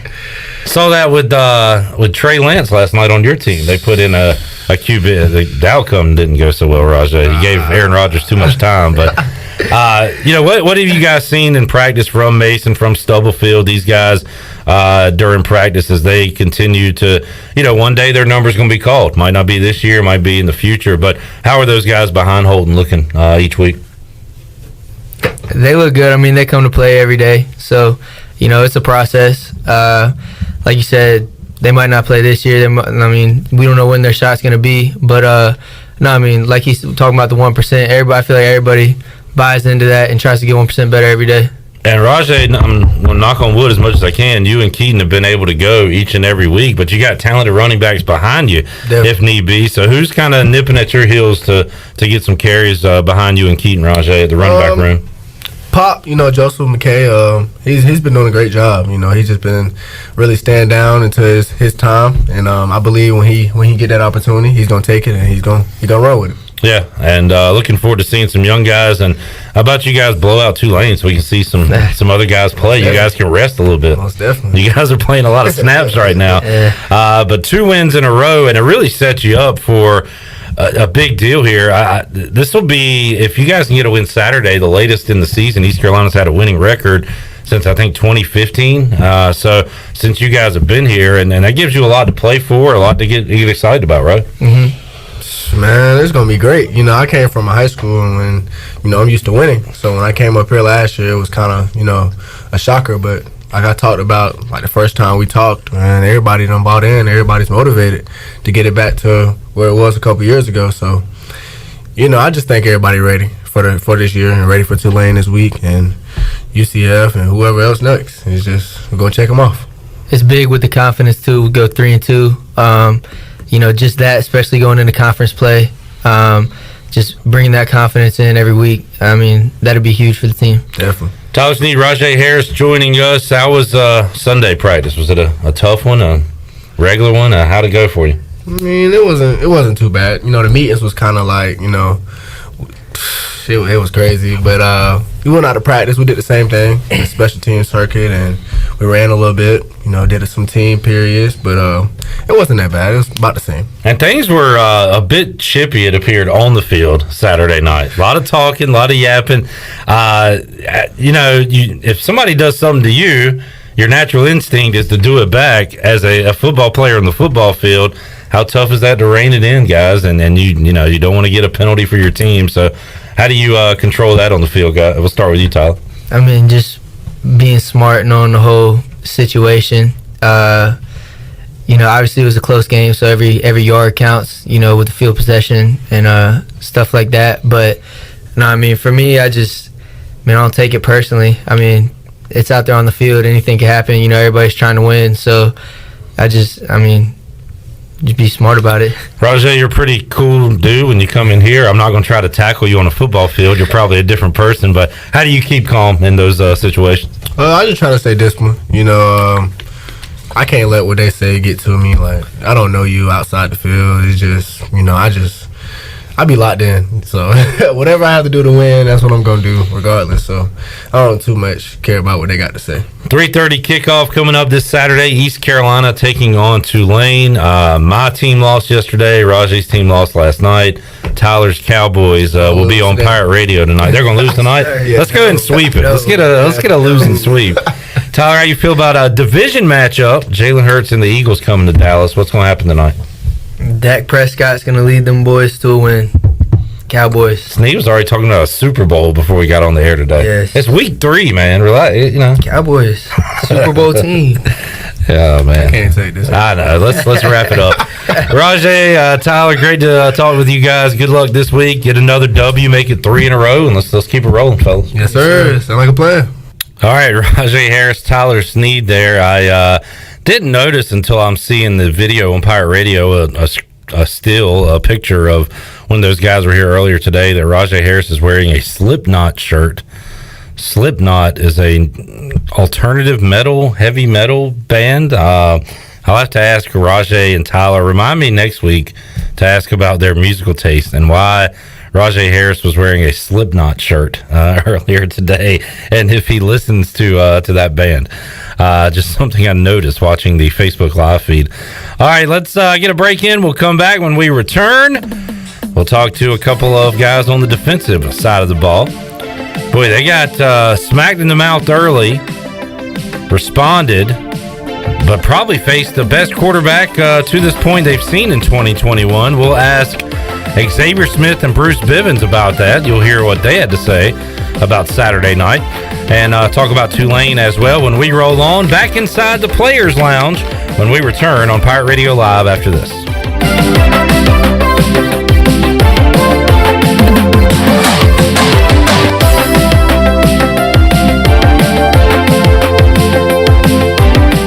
Tommy's Express Car Wash is the car wash Greenville is talking about. At the corner of Red Banks Road and Greenville Boulevard, this state-of-the-art wash will keep your car looking great. And now Tommy's has just launched its new 2.0 Tommy's Express app. And anyone who downloads the app now will receive 30 free days of washing with their top-of-the-line wash, the Works Wash. Download the Tommy's Express app now by going to your app store or visit them on location, open 7 days a week at the corner of Greenville Boulevard and Red Banks Road. Hello, Greenville and Pitt County. We at Pitt County Schools want you to know that we are a thriving and connected school system ready and open for all students this year. We are offering all in-person learning with limited virtual options while operating on a 5-day, full-day schedule for our 38 school campuses. Pitt County Schools offers rigorous academic opportunities such as dual language programs, STEM engagement, global education, and college readiness. We also offer competitive athletics, full support for exceptional children, and career readiness opportunities such as paid apprenticeships and unique business partnerships. Pitt County Schools is fully committed to engage,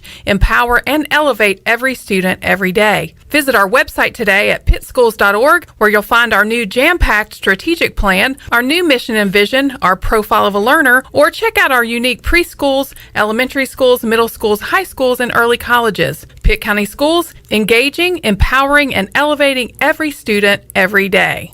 The UPS store in Winterville is now open on Fire Tower Road, across from Marabella Pizza and beside Subway. Trust the UPS store in Winterville with pack and ship guarantee and same-day printing. When it comes to shipping, the UPS store in Winterville has everything you need in one place. The boxes, the packing material, and all the assistance along with on-site notary, passport photos, and business and printing service and freight. The UPS store, now open in Winterville 7 days a week. The UPS store in Winterville is your premier location. Go Pirates! Another awesome dining experience is coming soon to Uptown Greenville. The Sidebar, a Tex-Mex fusion restaurant, will offer lunch, dinner, and weekend brunch. Located at 707 Dickinson Avenue, right beside the DAP House, the Sidebar will have indoor dining and patio seating for everyone to enjoy. For the latest information on the grand opening, menu items, and more, follow the Sidebar on Facebook or on Instagram at sidebar.greenville. Although innovative new resources such as digital media and social networks have grown in popularity, smart marketers recognize that printing is a mainstay. We live in an age of computer hacking, scams, and fly-by-night businesses, so it's reassuring to consumers when they receive printed marketing pieces. It exemplifies business confidence and conveys a high level of commitment. It also fosters trust, which leads to engagement and ultimately brand loyalty. When you're ready to grow your business, come to PIP, where business goes to grow. North Carolina State Parks is proud to announce that they have partnered with the Hometown Strong program. Our visitor centers are now equipped with public Wi-Fi to help kids with school. Remote learning has become a critical public health measure in maintaining social distance and continuing to educate our young people. Take advantage of Wi-Fi and a hike at Goose Creek State Park or a day trip to the beach and access remote learning at Fort Megan State Park. For more information, visit hometownstrong.nc.gov.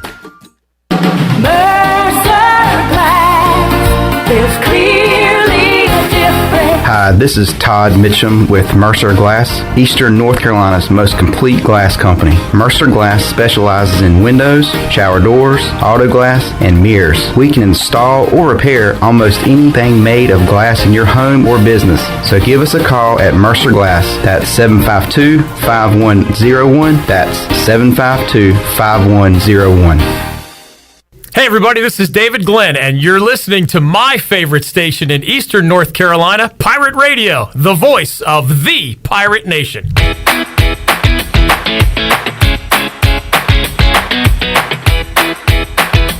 This hour of PRL is brought to you by Tommy's Express Car Wash. Come experience the difference at Tommy's. Now open at the corner of Greenville Boulevard and Red Banks Road. Doesn't your car deserve it? Visit Tommy's Express Car Wash today. Now back to the show. Welcome back. Greenville Utilities Neighbor to Neighbor program provides help for those who need temporary assistance with their utility costs, and you can make a difference. Your tax-deductible donation can be added to your GUC bill each month, or you can make a one-time donation, and GUC matches all donations up to $20,000 each year. Consider helping a neighbor with GUC's Neighbor to Neighbor program. Now let's head back in to PRL. Here's Clip Rock. Back with you on Pirate Radio Live on a Monday. Shirley rocking the Pirate Vibes Only shirt. Chandler with a nice ECU polo. I've got the Pirate Radio gray shirt going today. I'm matching all the way down to my shoes. I like the hat too. Yeah. We're good looking bunch. You're a good looking bunch. Good looking bunch on today's program. We look fabulous. All right, let's talk to a couple more players inside the Players Lounge here on a Victory Monday edition of Pirate Radio Live, and we heard from Tyler Sneed, Rajay Harris a moment ago. Let's hear now from a couple of guys on the defensive side of the ball, Xavier Smith and Bruce Bivens. They came by the Pirate Radio studios earlier today for a few minutes, and we talked about the defense, about what they saw Saturday, and looking ahead to Marshall. Big one coming up this Saturday. Let's go back inside the Players Lounge.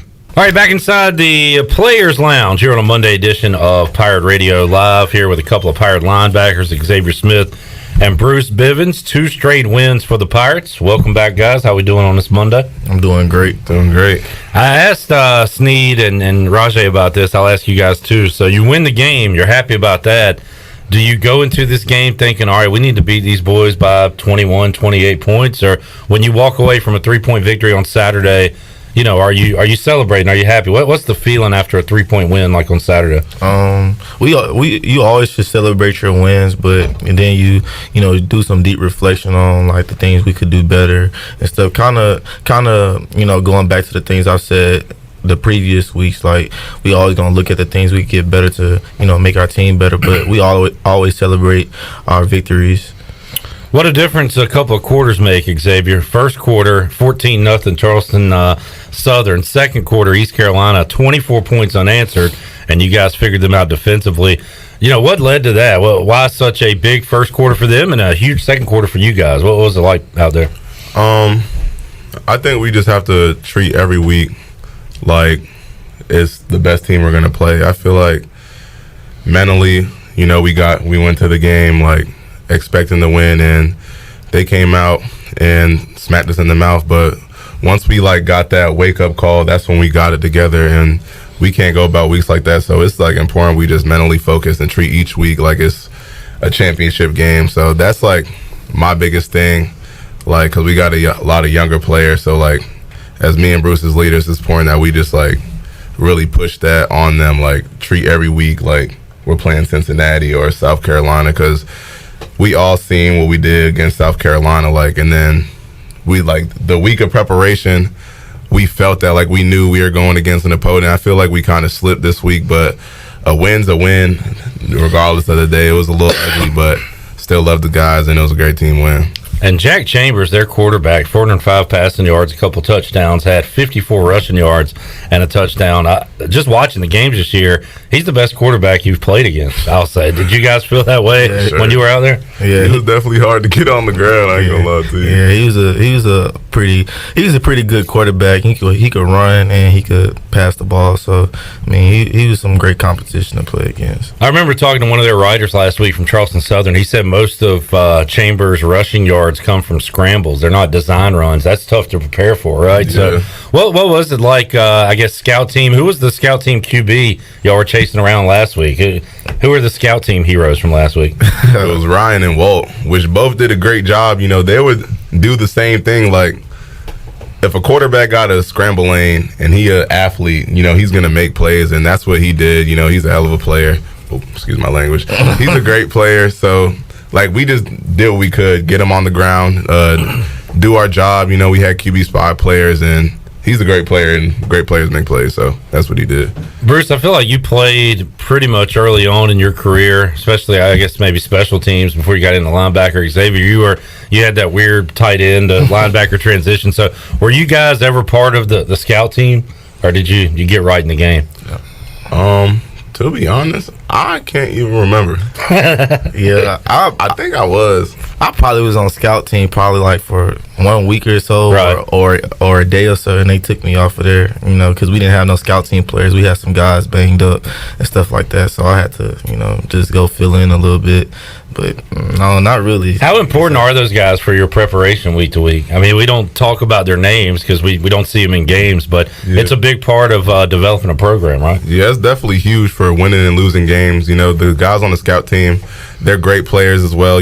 Walt and Ryan, they're both super hard to get on the ground, especially like in practice when we can't like actually tackle them. So they do a great job preparing us for the game. The O-line, they give us they try to mimic the best they can up to the opponent, and that's important for us so that we get those looks week to week, because we can't just go into a game like not knowing the speed. Obviously the speed's not going to be the same, but like just getting the looks and like mentally preparing, and then them just executing their plays. That way we can get a feel and like get a head start and like kind of expect what we're going to see when we're out there on the field. Talking to Bruce Bivens and Xavier Smith. Bruce Bivens' appearance inside the Players Lounge brought to you by Greenville Auto World. Greenville Auto World is your home for an awesome selection of late model trucks and cars, plus a full service department. If you need new tires or a lift kit for your truck, they've got you covered there. Greenville Auto World on Highway 43 in Greenville. Thanks again to Greenville Auto World, Tim Sutton, and their support of Bruce Bivens and the Players Lounge right here on Pirate Radio. I had an issue and took my car over there in the morning,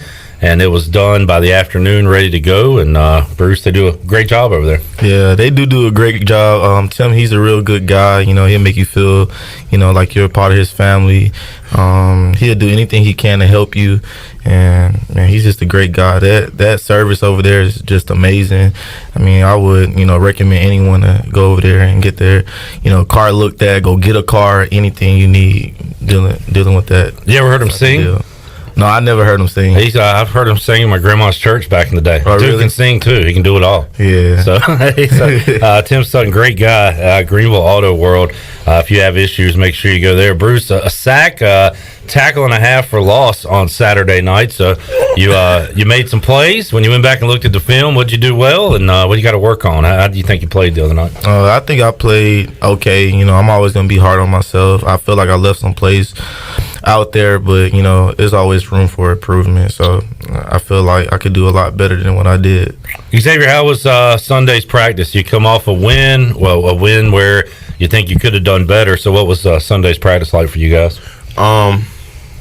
It wasn't like the normal like celebrate the win, because we know what went wrong in that game and we like all felt it. So like the Sunday it was good. We went out there, practiced like usual, made the corrections, still celebrated, but we know that we can be way better and like so much better. So it's important that we just like take this week and really focus and like Bruce said, reflect on what we did wrong and like what we need to improve on, and just implement those into going into next week. It seemed like it got a little chippy out there, a lot of talking, we had some penalties, things like that. So how do you balance? You're going to have fun, you're going to celebrate a sack, but how do you kind of balance that with not doing too much, getting a taunting penalty, not, you know, getting in players' faces? What's it like out there on the field where you try to control yourself and have fun at the same time? I mean, it's kind of hard because, you know, we play the game with a lot of emotion, but we got to, you know, stay within, you know, the framework of, you know, what we need. Like we need to stay within the framework of being, like, you know, good sportsmen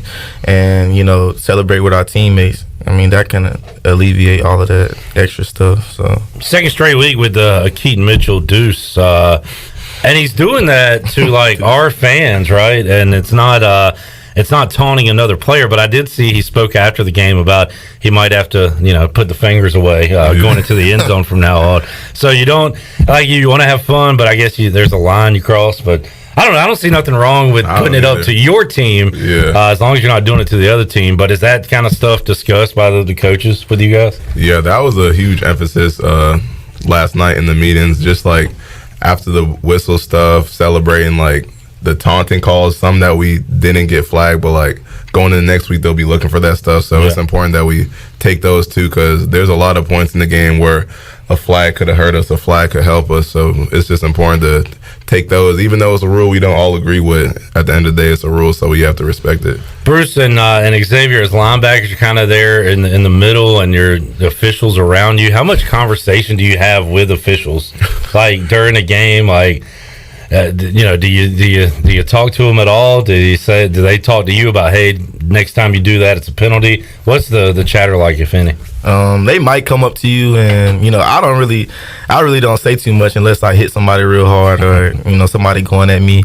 But other than that, they'll probably come up to us, hey, you might want to watch out, you know, watch out for that next time I'm gonna call a flag or something like that. But other than that, I really don't hear too much. He might. And Xavier, do you ever? Hey, I'm getting held here. I'm getting held. He like I definitely.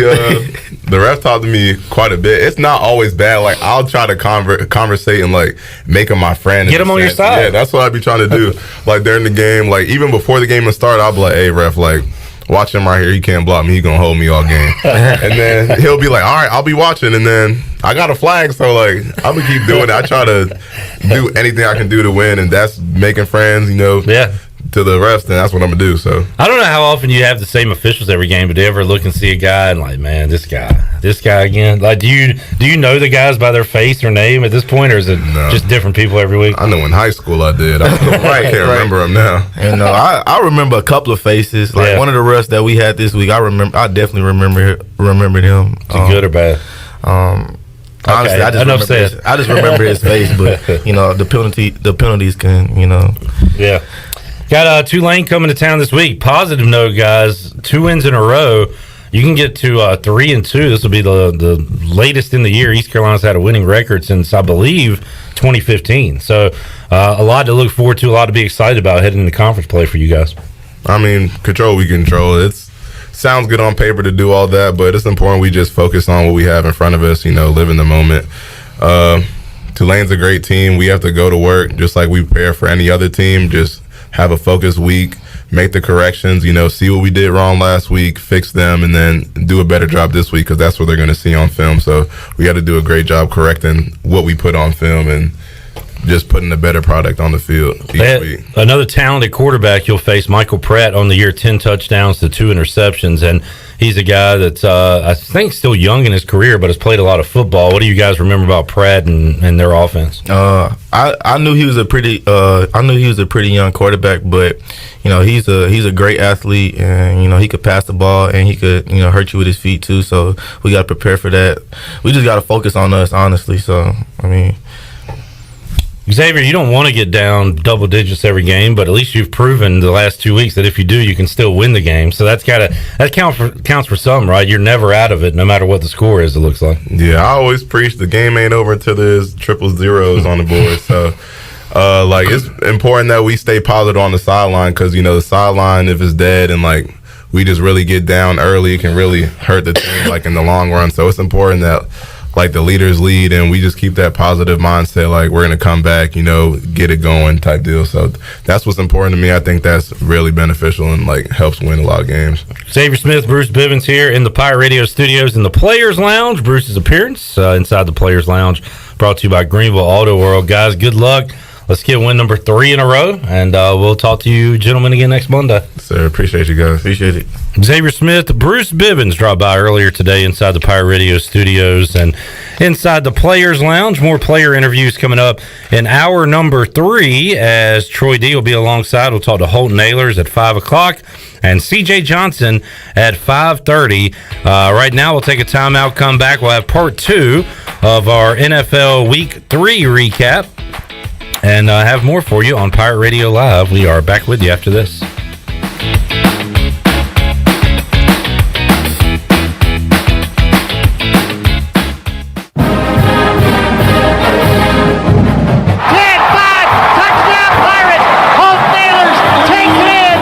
It's the American Athletic Conference opener for the Pirates as Tulane comes a-calling for homecoming. Tickets start as low as $35. It's the Pirates and the Green Wave in a 3:30 kickoff. It's time to get rowdy and dowdy. East Carolina and Tulane to kick off the American Athletic Conference schedule. You can paint this one purple. Hey Pirate Nation, Lindsey Gray here with Carolina Caliber. In 1960, my granddaddy started his firearm business right here in Eastern NC. Still family owned and operated, we have the area's largest selection for outdoor shooting sports and accessories and are one of the nation's top firearm dealers. At Carolina Caliber, we have everything you need from hunting, home defense, and personal protection, including a wide variety for ladies and youth. We buy, sell, and trade. It's a time-honored tradition. Visit us at Carolina Caliber on Fire Tower Road in Winterville. You know texting while driving is dangerous. That's not new information. Yet most people admit to doing it anyway. Drivers are 23 times more likely to be involved in a car accident while texting. Know the facts and wait to text. The danger is real and it applies to you. Auto Owners Insurance. The no problem people. Information provided by Virginia Tech Transportation Institute. This is Jeff Gibson with Town Insurance in Greenville. Call me today at 756-8300. Go Pirates! Guess what, Greenville? Calzones are back. Community Calzone is the only restaurant in town specializing in calzones. Choose from over 50 different calzones, or you design your own with unlimited options, including vegetarian. Community Calzone also features wings, huge salads, and more. Plus, they deliver to almost everywhere in Pitt County. Located on Greenville Boulevard next to Ashley Furniture Warehouse, they're open for lunch, dinner, and late night for dine-in, pickup, or delivery. It's Community Calzone. UBE and PirateWear.com is excited to offer Pirate Nation the largest selection of new ECU merchandise and tailgate supplies ever. UBE has the best prices in town, so that makes UBE your one-stop shop for all things ECU. UBE does daily restocks of Champion, Adidas, and Under Armour. Don't forget to bring your young Pirates in to plunder the Crow's Nest, which is the only kids store dedicated to ECU. Plenty of free parking uptown in Greenville. Visit them at PirateWear.com. Go Pirates! Other food delivery apps charge surprise fees, but Domino's is giving away $50 million worth of surprise frees, like free pizza, lava cakes, or cheesy bread when you order delivery online. And we found some unique ways to get the word out. Like shouting from the rooftop! Free cheesy Screaming it! We even called Paul Revere. Free lava cakes are coming! Order delivery online and you could get a surprise free from Domino's. No purchase necessary. Open U.S. residents 13 and up through 11/21/21. Odds of winning are 1 in 14. See rules at surprisefrees.domino's.com for free entry, blackout dates, restrictions, and details. For years, Callie Ann Phelps has been singing about Phelps Chevrolet. Phelps Chevrolet is the one for you. Low prices, service too. See the big dealer right away. Carolina's finest, Phelps Chevrolet. And you'll agree with what Skylar Phelps has to say. Nobody beats Phelps Chevrolet's prices. Nobody. Name you can depend on. Phelps Chevrolet. Get you one. Find new roads with Chevrolet. Then come find yours at Phelps Chevrolet in Greenville. Hey, Troy D here for my friends at Villa Verde. If you know me, you know I love being outside, but finding a good place to eat outside can sometimes be tough. Well, our pals at Villa Verde have fixed that. Not only does Villa Verde have awesome, unique, one-of-a-kind dishes here in Greenville, they also have a brand new outside dining area. And this outside area is sweet. It's covered, you're in the shade, and cooling fans are on. Enjoy the comfort and relaxation of dining outside with our friends at Villa Verde. Villa Verde on 10th Street, a platform for good. This is Coach Blake Harrell, defensive coordinator for East Carolina football, and you're listening to Pirate Radio, the voice of the Pirate Nation.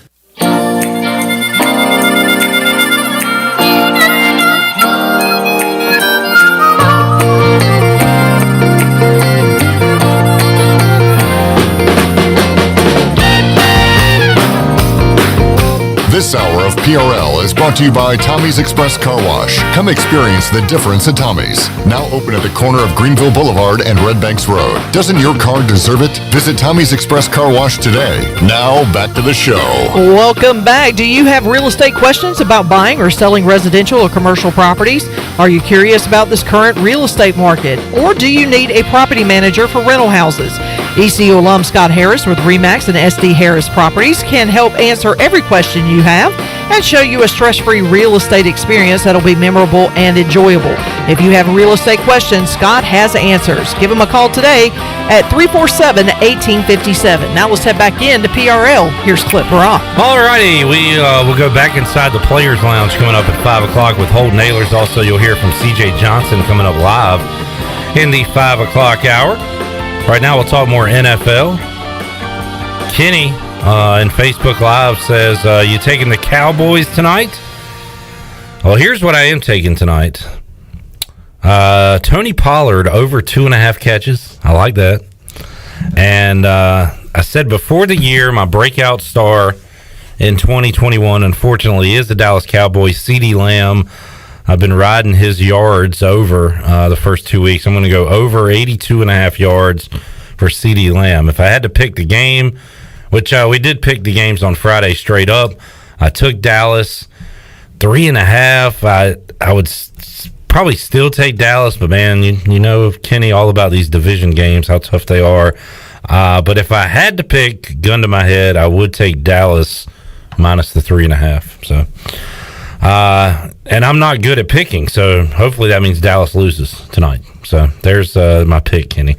All right, let's continue on. Chandler, Washington had a Thursday nighter in week 2. I loved it because Sunday I could relax, no stress, just watch other teams play. This week, the Panthers had a Thursday nighter. Do you enjoy it, or do you miss watching your team? How did you enjoy Sunday's slate? It was totally a different vibe walking into tiebreakers on Sunday. Kind of sound like Tony Dunn. Oh, man. That was a different vibe, homie. No, it was a vibe that I kind of liked. Total surfer dude, man. Hey, homie. Oh man, I love it. But it's so stress free. Like I wish we played every Thursday night, Sunday night, or Monday night, so I could just enjoy Sunday for what it is. But I tell you what, though, when ECU is or not ECU, the Panthers are playing on Sunday, I focus on one TV. When it goes to commercial, I'll try to watch the game nearest to it. Yesterday, not having the Panthers to stress about, this is how I looked for those viewers. Like, I was like this.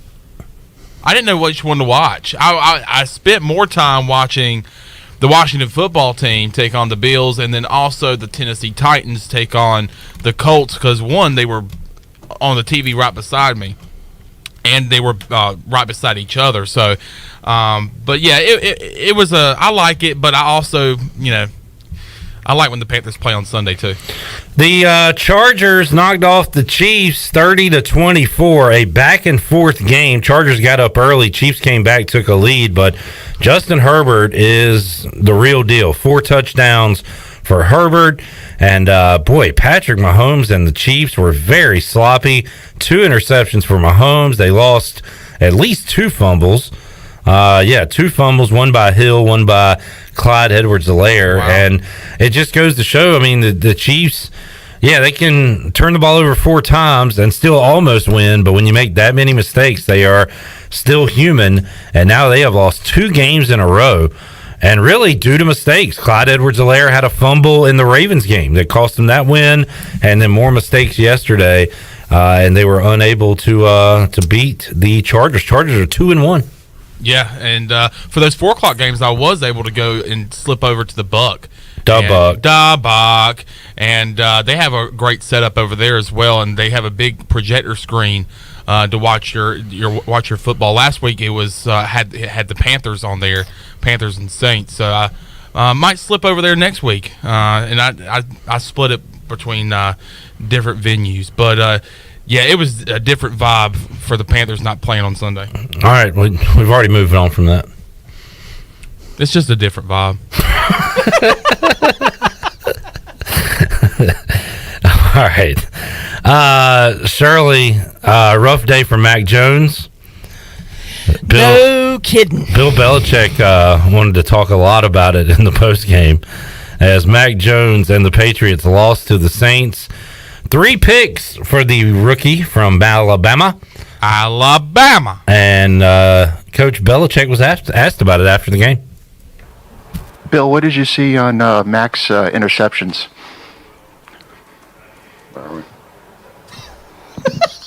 What?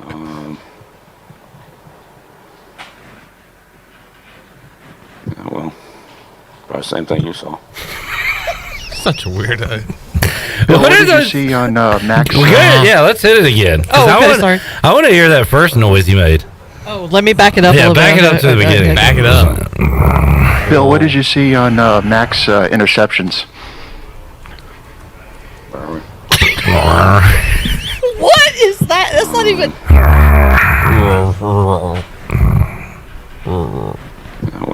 Well, same thing you saw. That is such a strange sound. Is that like Frankenstein's monster beginning to come to life or something? Wait.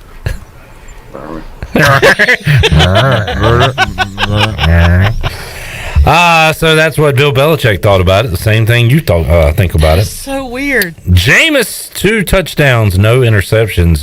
Big day for Alvin Kamara, 89 rushing yards, had 3 catches and a touchdown. Ran that play that you run in college football and on Madden, I believe. Maybe more so Madden. I think it was on both, where the running back goes out and then cuts to the middle of the field, runs a nice little kind of arrow, and he's right there wide open in the middle, and led to the Saints' first touchdown, and they were able to win yesterday on the road at New England, 28-13. Any thoughts on that one, Chandler? Or how was the vibe, Chandler, with the Panthers? Man, it was a different vibe, homie. No, but seriously, I did have my parents in town yesterday, so I was able to take. I saw your parents. Yeah, I saw my parents. How do you think having your parents in town was? Belichick and Oresco put them together. Well, I tell you what, it was fantastic having the parents in town. That's fantastic. But I had them in town, and I was able to take them to tiebreakers, and I took them to the Buck, and then also we ended the day at AJ's. You really did hit the Bells Fork triangle. Yes, I hit the triangle, and they enjoy it. But just a different vibe. Different vibe. Okay, all right. Homie. Thanks, homie. Also, yesterday, the Giants stink. They had Eli Manning. On Eli Manning Day. Eli Manning Day. And John Mara goes out there. He's the one you can thank for the taunting rules. And he's also a rat narc because in an uncapped year, like Washington and Dallas paid players. They had a salary cap higher than everybody. And rat narc Mara made a big deal about it. And the teams had to lose draft picks and stuff and pay fines. And John Mara was booed. And then the team was booed. Because they lost at home to the Falcons, 17-14. It was literally the two of the worst teams, if not two of the if not the two worst teams in the NFL facing off against each other. I didn't know how to put that. Different vibe when those two teams meet. Different vibe, homie. They're bad. They are really bad. So bad. And Washington, they're so bad. Gets in the crap sandwich. They played the Giants week 2. The meat of that sandwich is buffalo, which is tough to bite through. That's tough meat. But the other side of that bun is the Falcons coming up next week. The dessert? In Atlanta, in hot Atlanta. And I believe the Falcons are 1-point favorites over Washington. Tells you how bad Washington is this year. The Bengals are fun. Look, I don't know how good they're going to be, but they were without T. Higgins yesterday. So Tyler Boyd had a touchdown. Jamar Chase had 2 touchdowns. Apparently, he can catch the football. Remember that stuff where he said the ball's a little bit different from college to pro, and Mike Florio and people made a big deal about it, how he can't catch the NFL football. Well, he's got 4 touchdowns in 3 weeks of his rookie season. So Jamar Chase is doing just fine. Yeah, he's all right. 90 yards from Joe Mixon on the ground. That is a fun offense. It is. They got Joe tons Mixon, of weapons. T. Higgins, Jamar Chase, and of course Joe Burrow. Let's not, overlook that the Steelers are really bad. Big Ben is really old. Did you see his highlights of foolery yesterday? I saw him roll out and fall down while throwing, and nobody touched him. There's nobody within 20 yards of him. And he didn't trip over his 2 feet. I thought maybe he sometimes the turf will get you, or, you'll trip on your own 2 feet. No, none of that happened. He just fell down. One of those videos where they put Randy Orton in there and he RKOs somebody. or the little ninja guy that slides across and cuts your feet out from under you. Yeah, we needed somebody to make that video. So, yeah, the Big Ben. Oh, gross. The Steelers are gross. Speaking of gross. And they are decimated at wide receiver as far as injuries go. Another gross team is the Jacksonville Jaguars. They lose at home to the Cardinals 31-19. Although in this game, we did see a kick six. That was sick. 109-yard return for a touchdown by Jacksonville right before halftime. As Justin Tucker hit a 66-yarder. They tried to hit a 68-yarder. Is that right? And as you would imagine, it came up short, and it was returned for a touchdown by the Jags. That was their one highlight. They were leading this game late, but the Cardinals outscored the Jags 24-6 in the second half. And Arizona picking up. Losing's not so much fun, is it? Trevor Lawrence. Oh, yeah. The first 3 losses he's had, and he's got a lot more coming. By the way, Jags started 1-0 last year, and the social media team put out not satisfied with 1-0, and they've lost every game since then. Folks, you got to know when to be satisfied and not to get greedy. Jags got a little greedy, wanted more than one win. They haven't won since week 1 of 2020. Broncos hammered the Jets 26-0, a shutout. As things not going well in New York either. Zach Wilson, 2 more interceptions. That's terrible. He's on pace to break Peyton Manning's record. I did say that I like Zach Wilson to have the most interceptions. No, you have always been not a Zach Wilson hater, but you've said that he'll be a bust. Yeah, and that could be strong, but I am going with that take. But especially this year, like it's just there's not enough around him. Yeah, he was set up to fail this first year. No doubt about it. No doubt about it. And the Broncos are 3-0. Ugh. You don't trust the Broncos? Nah, it's just they got a mediocre quarterback. Oh, leave Teddy alone. All right. Is Sam Darnold mediocre? I'm not saying he is. I'm asking you a question. Answer it. Yeah. So Sam Darnold, you're putting in the mediocre category. He's not shown so far this year that he's thrown for over 300 yards his first 3 games. Yeah. I don't think that's mediocre. It's not, but you just said he was. Sounds like you're arguing with yourself. I am arguing with myself. Will you take it easy on yourself? Treat yourself with a little respect. It's just different vibes when the Panthers haven't played on the All right, that's a good way to end this discussion. Early MVP candidate Derek Carr and the Raiders picking up an overtime win over Shirley's Dolphins. Derek Carr, 386 yards, 2 touchdowns. He was balling. Absolutely maddening. Yeah, that one. Jacoby Brissett ran in a touchdown and got a 2-point conversion to force overtime. To force the OT. And then Carr and the Raiders able to win it. They had a 4th and 20 in overtime and completed it to Gesicki, the tight end, and they ended up, I believe, they got a field goal. Then the Raiders came back, hit another field goal to win it. So surely your Dolphins are 1-2. I didn't expect them to play as well as they did.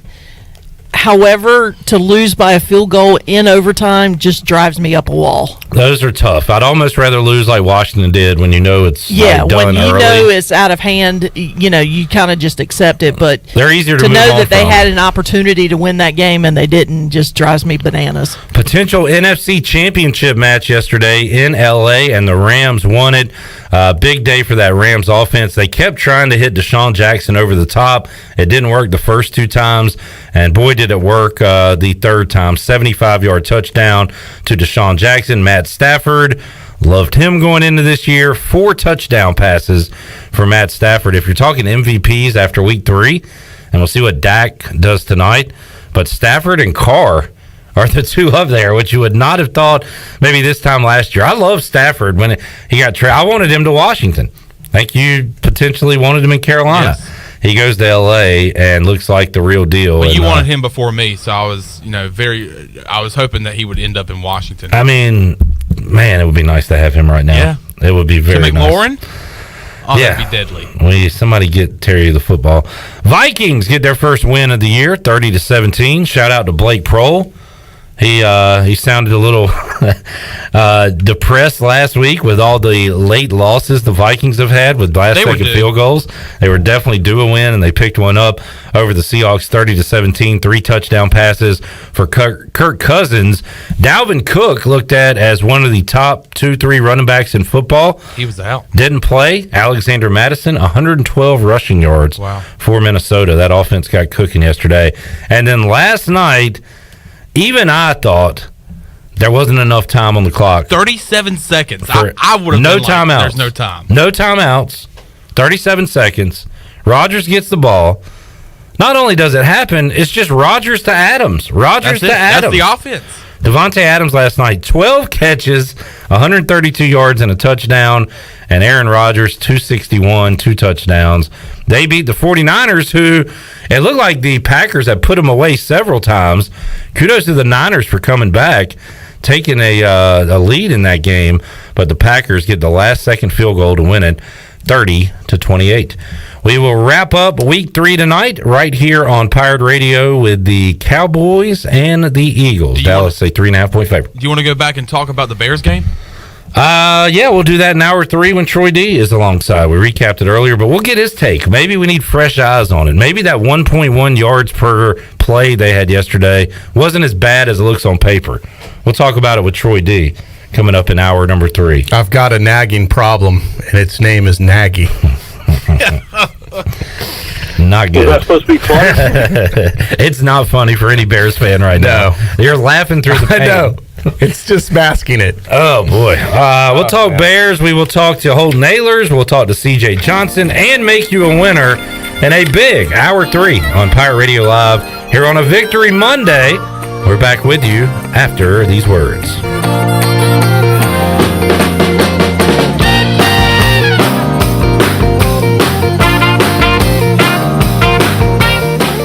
Hey Pirate fans, Derek Pizzeni from Carolina Wealth Management. Are you a fiduciary? That's a question every investor should ask their advisor. A fiduciary is an individual who acts in the best interest of a particular person or beneficiary. Is your advisor a fiduciary? You should know it's your money. At Carolina Wealth Management, we do things differently from other investment firms. To learn more about the benefits of working with a fiduciary advisor, visit mycarolinawealth.com. That's mycarolinawealth.com.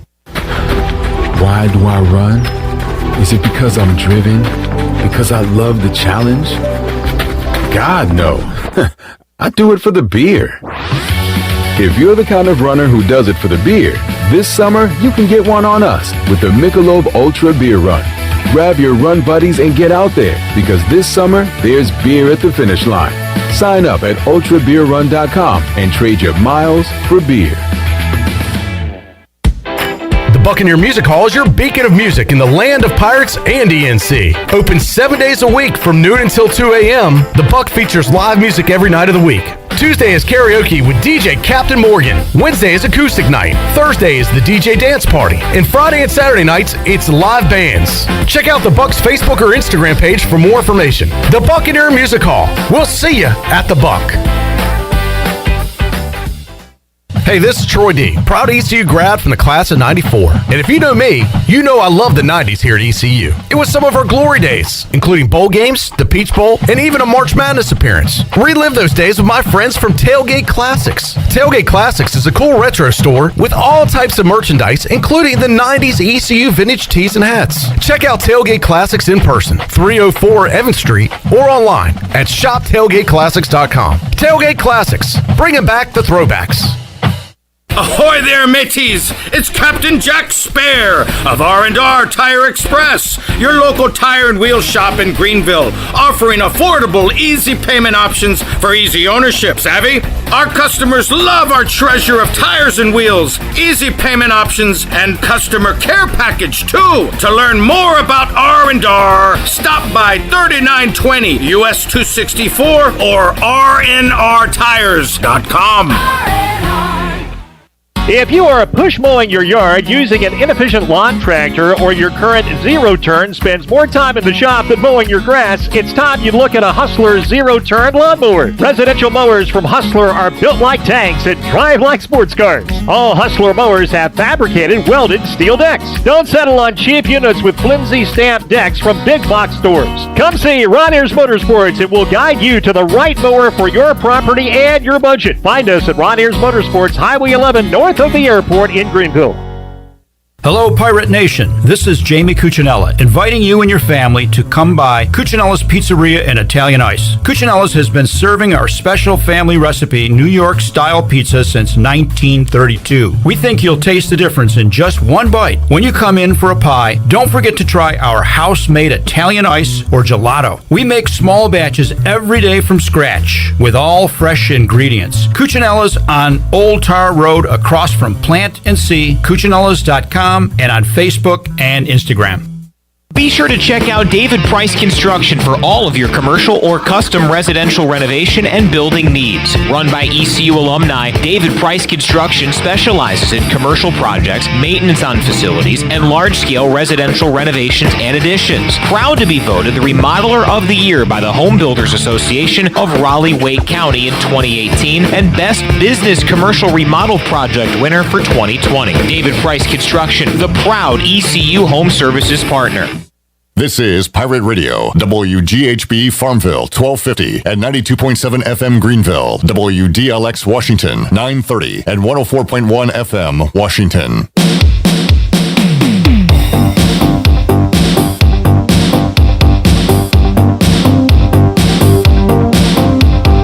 You're listening to Hour 3 of Pirate Radio Live. This hour of PRL is brought to you by Bud Light, reminding Pirate fans to stay in the game and drink responsibly. Bud Light, the official beer of the ECU Pirates, and proudly distributed by Carolina Eagle Distributing since 1989. Now, back to the show. Welcome back. Orthopedics East and Sports Medicine's Care. For more information, call 757-2663 or visit orthoeast.com. Orthopedics East, providing services to Eastern North Carolina and the Pirate Nation for more than 35 years. Now let's head back in to PRL. Here's Clip Rock. All right, hour 3 of this Victory Monday edition of Pirate Radio Live. Clip Rock, Troy D here inside the Pirate Radio studios. Troy, happy Monday to you. Happy Monday, Clip. Good to see you. Got our gray motif going on. Kind of looking good. Somewhat complimentary. Yeah. Not totally matching, but I'm a little darker. You're a little lighter. Yeah. But looks good.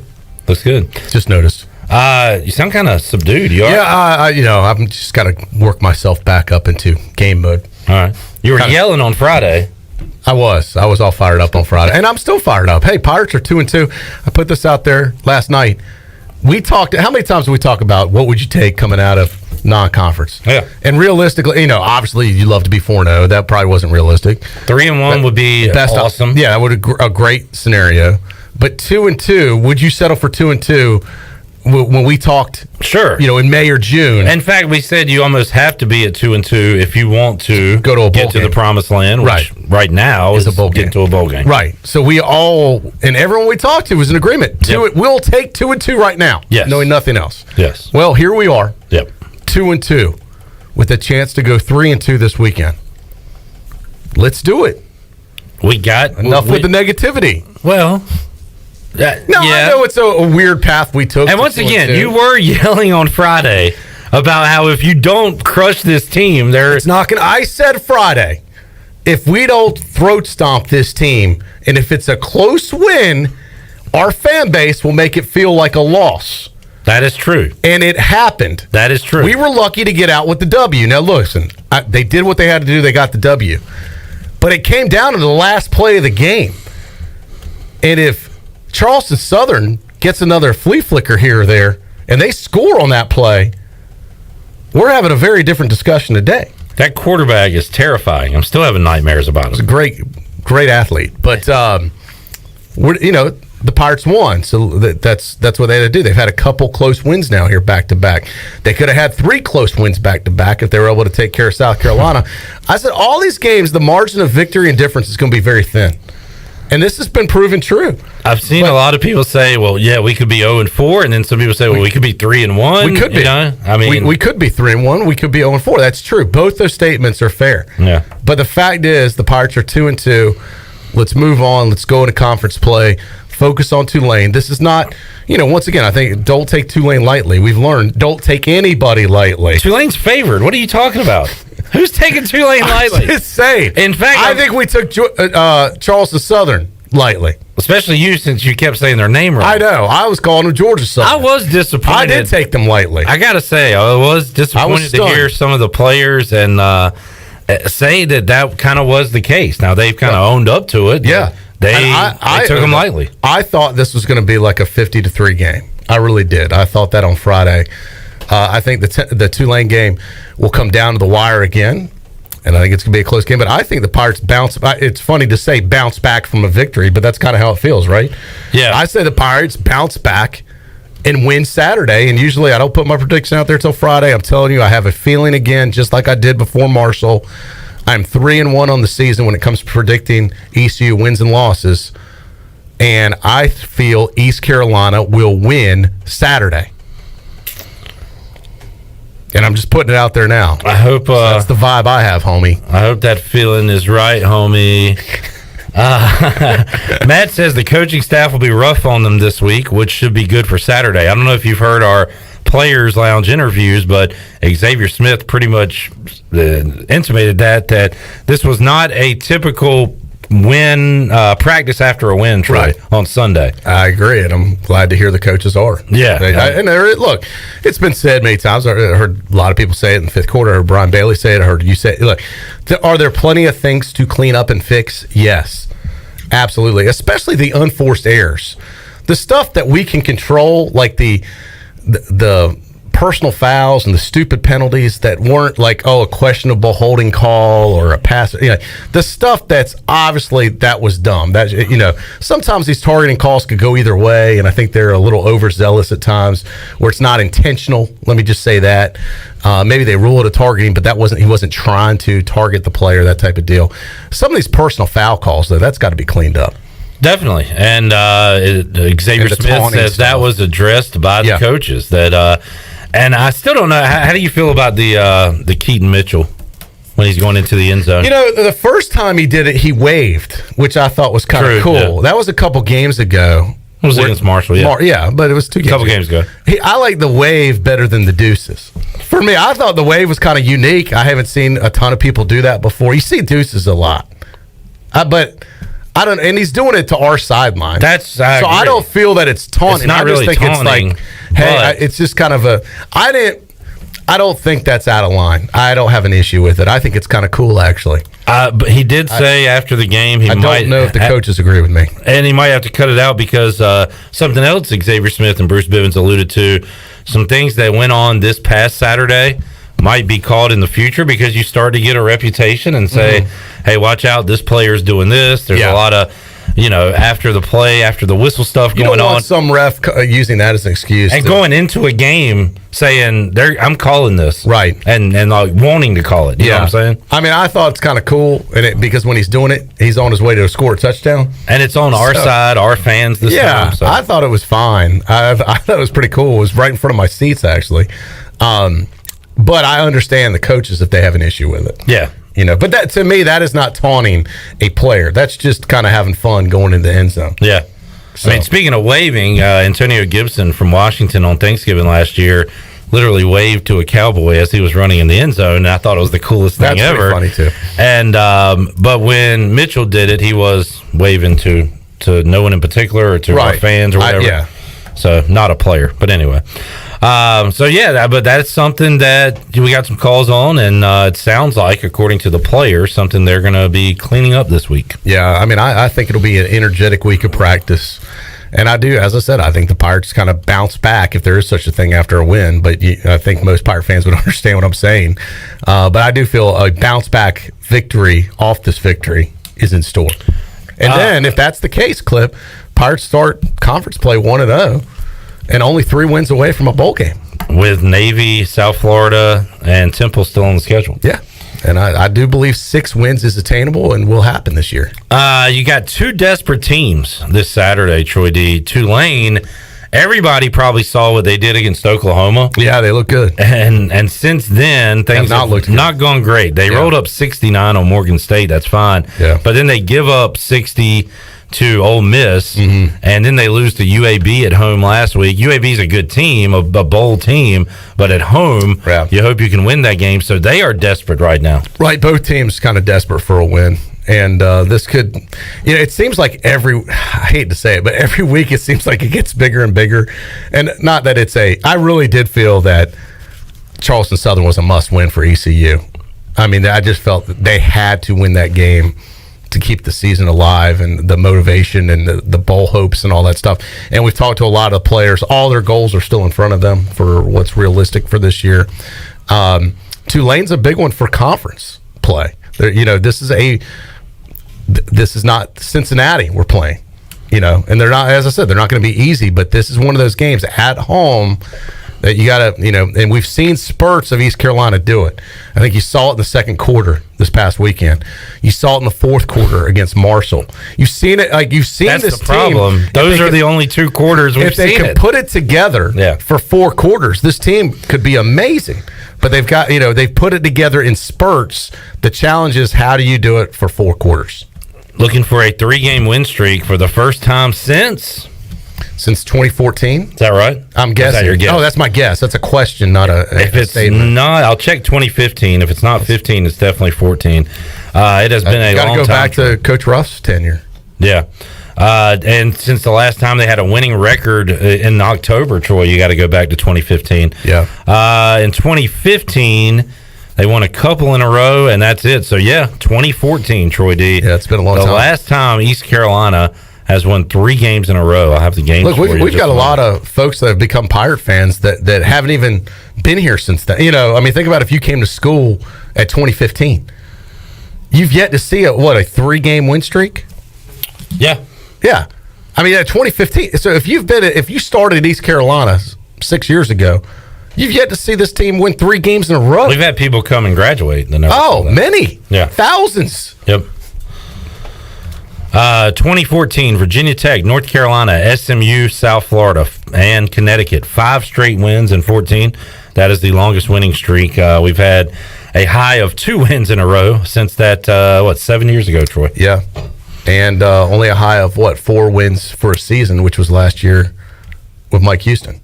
So, we got, it's not history, right? But it's the ship is hopefully turning, and another sign of that, a big sign of that would be if they could take care of Tulane on Saturday. Well, I was talking with Glenn about this earlier. You know, I forget who said it. I don't know if it was Coach Houston or one of Bailey or somebody, but I remember this was like a couple years ago. You know, at first you lose big, and then you try and get better. You start losing small. And then you get better, and then you start winning small, and then you get way better, and you can start winning big. Well, we're winning small right now. So on that continuum, we're not losing big anymore. We were, remember? We were losing big not too long ago. I remember. That was the 5th quarter. Then we started losing small. Now we're winning small. So if you look at the big picture, I feel things are, if you take a deep breath, things are starting to move in the right direction. I know a lot of folks don't want to hear that, but that's just the way I see it.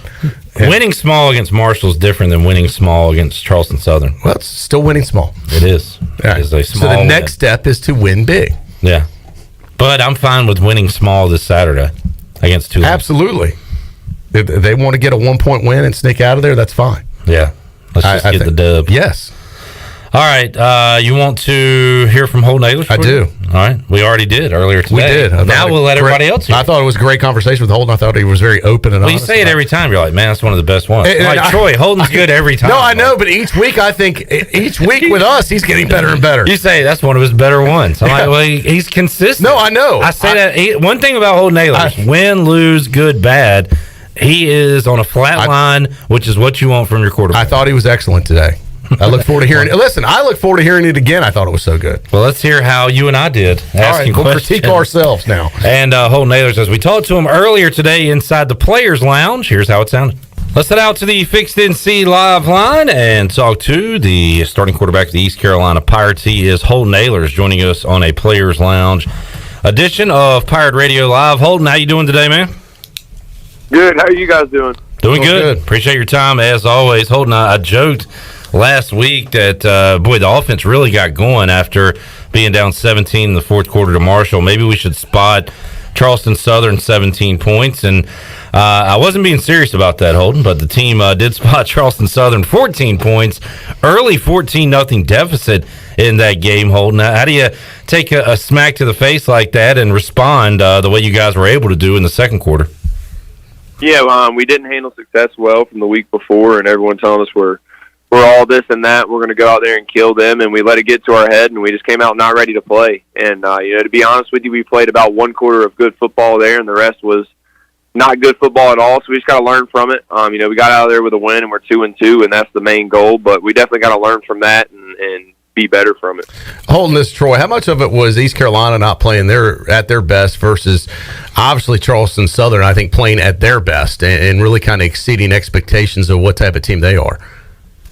Yeah, no, they're a good football team. There's no doubt about it. They played a really good game. They had a really good scheme and game plan coming in. Their offense, I think, was really impressive coming out the way they did and the tempo that they had, all of that. But, we weren't ready to play. It was pretty obvious we weren't ready to play. And like I said, we're lucky to get out there with a win, but we did get out there with a win. And, that's the main goal. So we just got to continue to grow from it. We're 2-2 now going into conference play. And I don't know when the last time that was. We were 500. So we just got to learn from it. Anytime we can get a win, it's a blessing. So we just got to learn and get better from it. I agree. I put it out there last night on Twitter that, hey, look, at the beginning of the year, we pulled a lot of people during the summertime. So would you take 2-2 in non-conference play going into the conference season and everyone at the preseason, everyone would be like, heck yeah, we take 2-2. Well, here we are. You know, it might have been a weird path and how we got there, but hey, look, Pirates have a lot to play for this season and still a lot tremendous potential. This past game, this was like a yo-yo game. It was kind of a crazy game where ECU goes down to start the game big and then all of a sudden rallies back. I believe it was 31 unanswered points, if I remember correctly, and then Charleston Southern comes back to almost, pull off a huge upset. What was it on the, you're there, you're on the sideline watching it, and then you're on the field playing it. What was it with the emotions of this game for you guys like? Yeah, I think, coming out, you could tell kind of early in the week that we didn't have as good of practices as we did, and we kind of were taking them lightly, and that's, not the whole team. There was, a few, you could just have that feeling that it was not as serious as it should have been, and, as leaders, as the team, we got to control that and fix that when we see it. So, it starts with me. It starts with, some of the guys that are on this team that are leaders and the older guys, but, at the end of the day, we did get the win, like you said. If we came into this season, so we're going to be 500 going into it with everything we want, and every one of our goals in front of us, we'd take it. So, we're going to take it, we're going to learn from it, and we're going to prepare for Tulane this week and go out there and put a good performance together. Holden Naylor's joining us on the Fixed NC Live Line. Holden, you break down your good plays and your bad plays after a game. I guess it's better to look at interceptions after a win than as opposed to a loss. But it felt like you guys had an opportunity to kind of put them away, up 17, driving. You could go up 24, but you're picked off in the end zone. What happened on that particular interception? Yeah, DB. We had the perfect coverage for the play that we had called. The DB just attacked the ball and made a really good play on it, and their safety was there to get the deflection there. But at the end of the day, every interception's my fault. Now I got to take blame for it. And the second one was definitely my fault. I threw it inside, should have thrown it more outside. But like you said, it's way better with a win, and it could have been a lot worse with a loss. So I'm going to learn from it. I know it can happen. I take full blame for it, and I'm just going to learn from it and be better. A good play to watch back on film, Holden, is the Conley connection hooking up again. It was good to see CJ finally get loose on a big one. You caught him on a touchdown, 60 yards down the field, and we've been waiting on that one, Holden. I know you guys have been waiting on that in 2021 as well. Yeah, we have. He's an incredible talent. He's got so much potential, and you just got to put it all together and go out there and have good performances. I trust him, and anytime I can get him the ball anywhere near him, I trust that he can make a play with it. He has full capable of doing that. So just getting the ball to him, Snead and those guys as much as possible. So, I think, winning formula. Thought Mitchell had another great day, too, obviously, with that explosive run. And the Pirate fans have seen his speed, just such a dangerous player as fast as he is. Yeah, he's as fast as anyone I've ever played with or played against. He's incredible. And I remember talking in the spring when Aaron Jarman got here, a Temple tight end transfer, and I was just telling him, I was like, if he was, talking about the players and, what was different from here in his old school, and I was just like, just watch this kid, he's going to be special. And within the first two practices of spring ball, he was like, yeah, you're right, dang, this kid is going to be something special. And he's done that this year. He's got a lot of ball ahead of him. He's got a long career ahead of him. He's a special talent, and I'm excited to see where he goes. You guys got Tulane coming up this weekend, 3:30 kickoff to Audi Ficklin Stadium for a homecoming game. The crowd was great, I thought, last game. The fans really showed up. Obviously, it was a family day, too. I think hopefully it should be another great weather day, expecting an awesome crowd out there Saturday, too. What are your expectations going into Tulane? What do you see from them early on here? Yeah, they got a good defense. They're a good team. Their record doesn't deflect on how they really are. They've played really good teams. They played, two top 25 teams and, really top 15 teams in the country and played them well. They played Oklahoma extremely well, and then, Ole Miss, they didn't play as well, but Ole Miss is a really good football team as well. But, they're a good football team. We felt like last year it kind of got away from us. We didn't play the best, and we made it a close game in the fourth quarter. So, I'm excited to play them. I'm excited to, face them, and I think we match up well with them. So we just got to go out there and play well. It's a big game for us. Go 3-2, 1-0 in conference would be huge, especially in front of our home fans, and we need those fans to show out. It's a huge game for us, probably the biggest game of the year so far. So we just got to go out there and play good. You touched on it there, Holden. This is the first time East Carolina can have a winning record this late in the season since, I believe, 2015. Certainly since you've been here as the quarterback at East Carolina, Holden. So when you see that, it gives you a whole lot to play for and a lot to be excited about, right? It does. Like I said, all of our goals that we set in preseason are still ahead of us. within reach, and we control our own destiny, and that's the way we want it. So just got to go there and take advantage of it. We know that our conference is a good conference. We're going to face quality teams each week, but at the end of the day, we're a quality team. We're a good football team, and we just go out there and stack wins together, and that's how you get to a bowl game.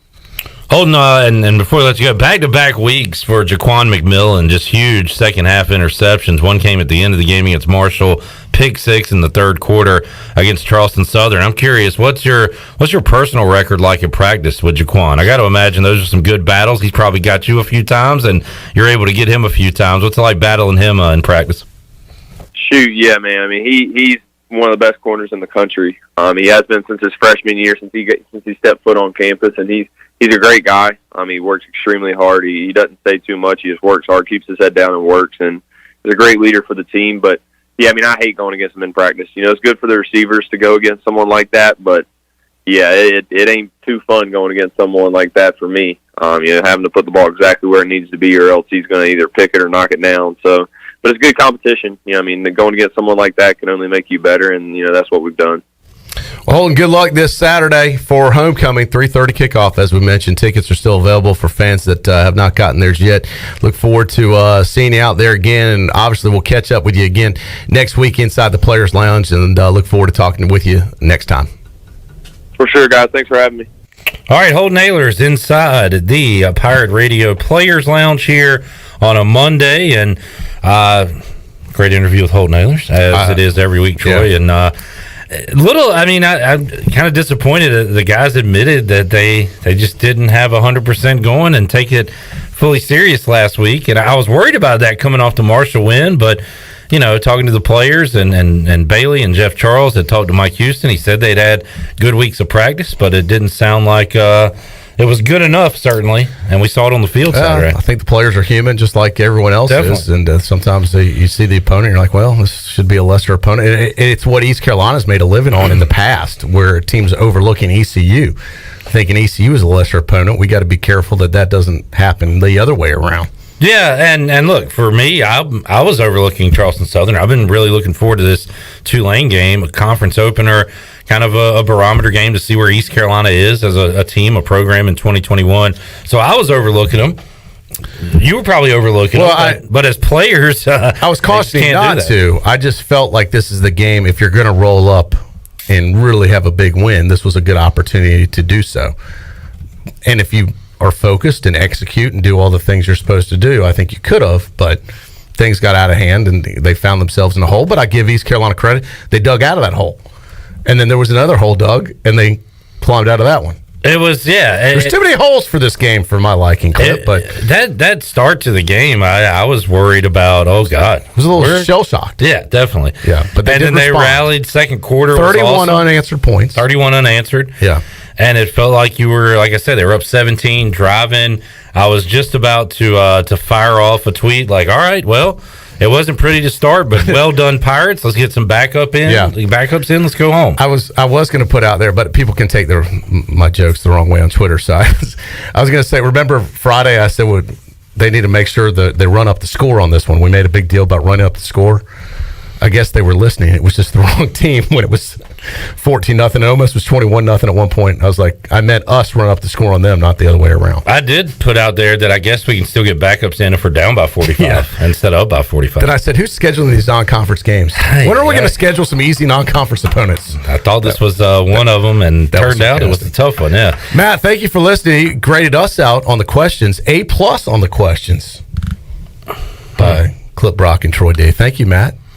All right, I'll take it. You struggle taking a compliment sometimes, don't you? Thank you, Matt. Yeah, I appreciate it. Thank you, Matt. I appreciate that. Yeah. I did, by the way, Brandon Manning weighing in on the direct line, and he did make a great the tailgate was a win. Also, Kenny Curlin's win, big win for the game. Brandon can take a compliment, especially when he compliments himself. So we've never lost a game when Farm Bureau is our cook.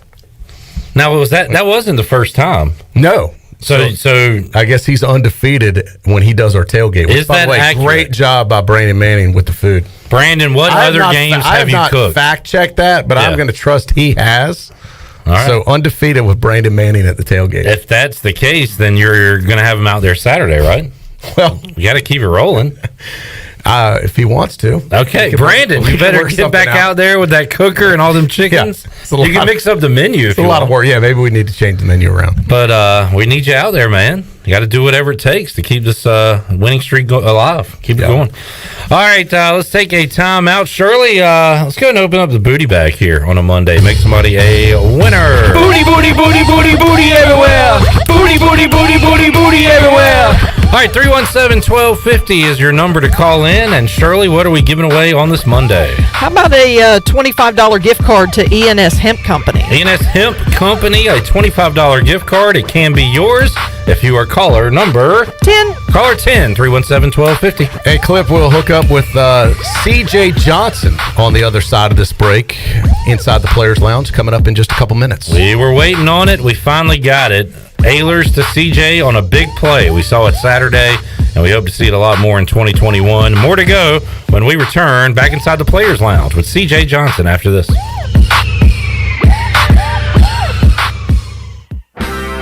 Hey Pirate Nation, this is Tom Brown from Brown & Wood Buick GMC Truck. We've been serving the Pirate Nation in Eastern North Carolina for 83 years. We have 4 brands, 3 generations, 2 showrooms, and 1 goal to make sure you leave a happy customer. This month at Brown & Wood, get a 2021 GMC Sierra and save over $3,500. As always, Brown & Wood is the home of the lifetime powertrain warranty on all new and pre-owned vehicles. We're located on Greenville Boulevard next to the Convention Center, or shop us online at brownandwoodauto.com.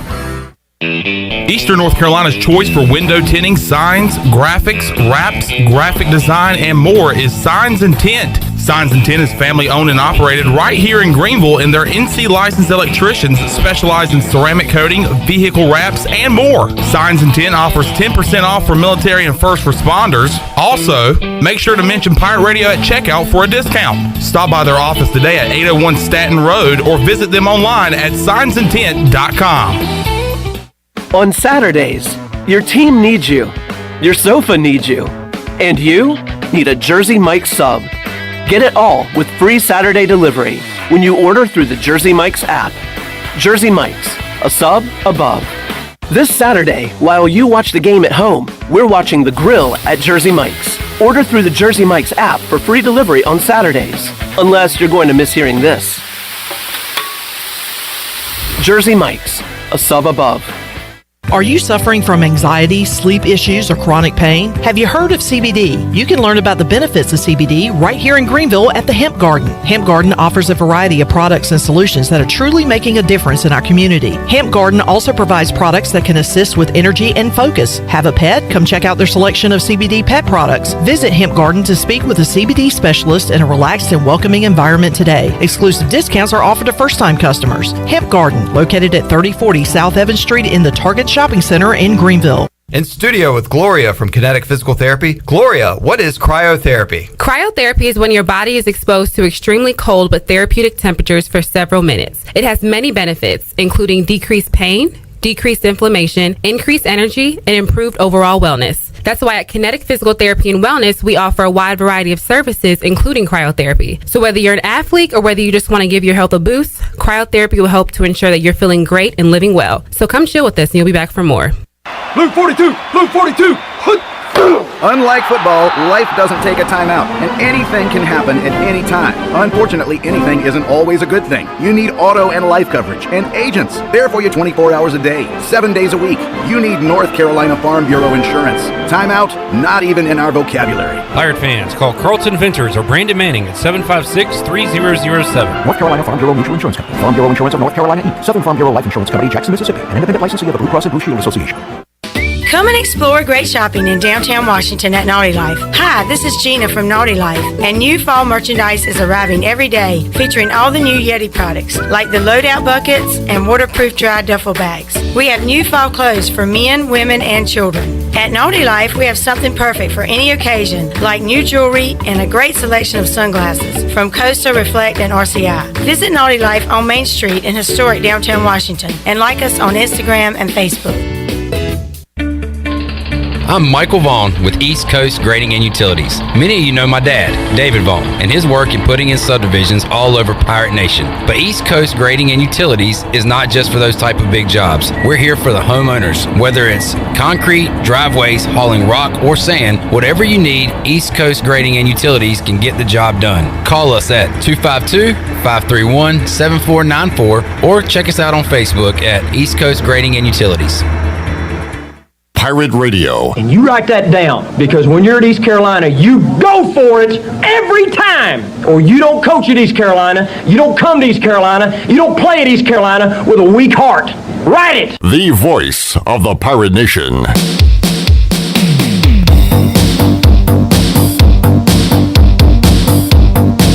You're listening to Hour 3 of Pirate Radio Live. This hour of PRL is brought to you by Bud Light, reminding Pirate fans to stay in the game and drink responsibly. Bud Light, the official beer of the ECU Pirates, and proudly distributed by Carolina Eagle Distributing since 1989. Now, back to the show. Welcome back. Save lives, be a hero, and make $1,000 your very first month donating plasma at Grifols Biomat USA. It's the easiest way to make extra money.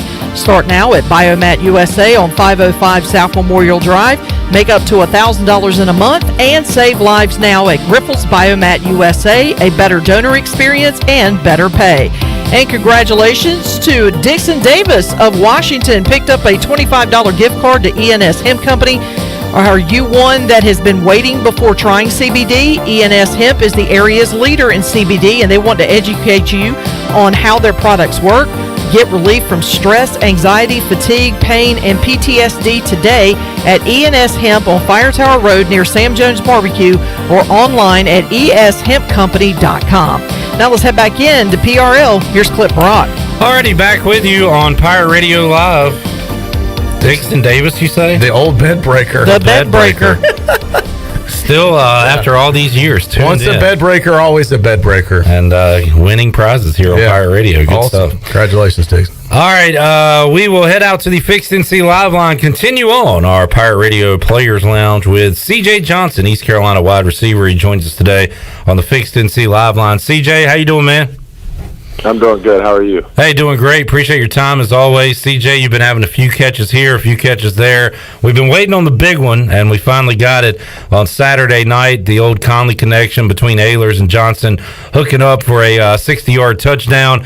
I know that one felt good, CJ. You've been waiting on it too, right? Oh yeah, man. I've been waiting on that moment for a little while now this season, and kind of upset it didn't come a little bit earlier, but you just got to stick to it and trust the process.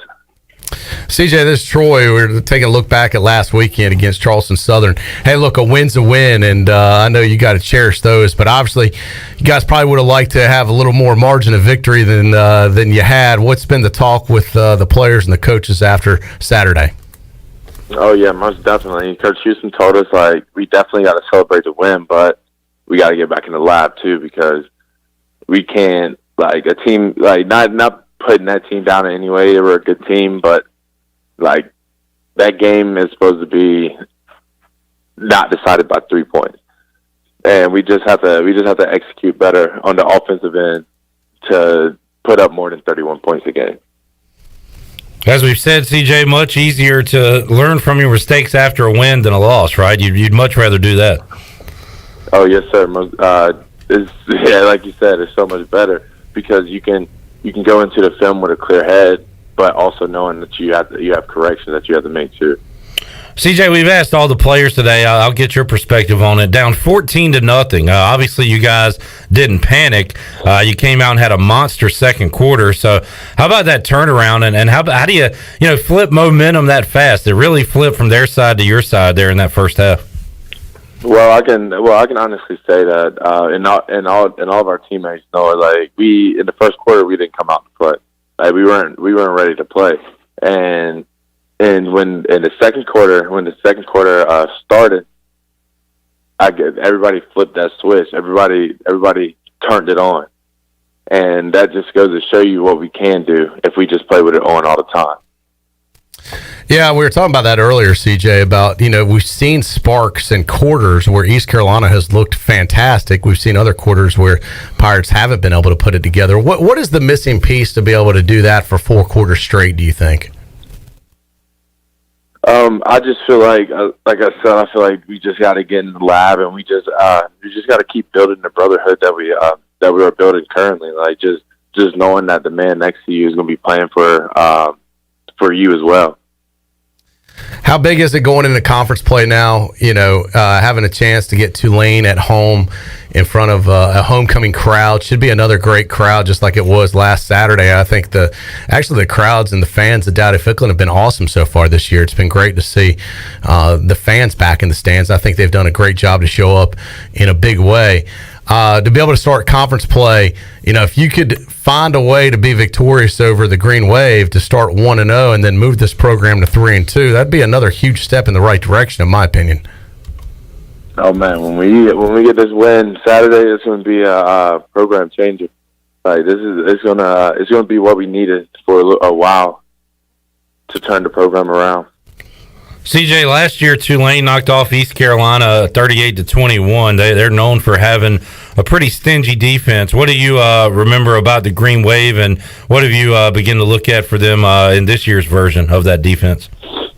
Oh man, they definitely had athletes, but I don't feel like they had any better athletes than we had. We just didn't put the tools to work to beat them. So, and we're coming back this year playing the same DB group we played last year. So, that's always good because you know about them.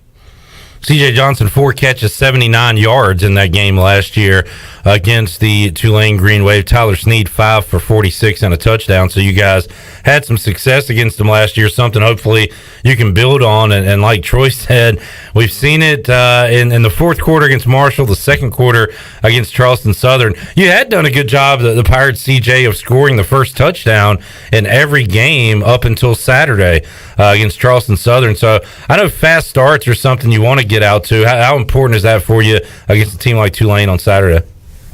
Oh man, that's really important because that's gonna determine the momentum of the game. Like all during the game, there's gonna be ups and downs in momentum, but the first person to punch the other person in the face, he dictates the momentum of the game right then and there. CJ, I heard Coach Houston talk last week. I think there was one day I don't want to say lost a practice day, but because of the rain and the weather, it kind of got disjointed. And it was one of the most important days of the week. And I'm not using that as an excuse or blaming that as why the Pirates didn't play to their potential, but I am just stating that as a fact that did happen last week. This week, I'm looking and it looks like it's just absolutely beautiful weather. It's going to be in the 70s or 80s every day, sunny skies, and it's going to be absolutely gorgeous game day. That last week, with the weather condition, I heard Coach Houston talk about the need for an indoor practice facility. How disruptive is it when you're out there and then all of a sudden, if it's a lightning issue, you have to go inside. If it's just raining, you can practice in the rain, and sometimes you have to play in the rain too. But how much of a factor was that last week, kind of being disrupted on maybe the big install day?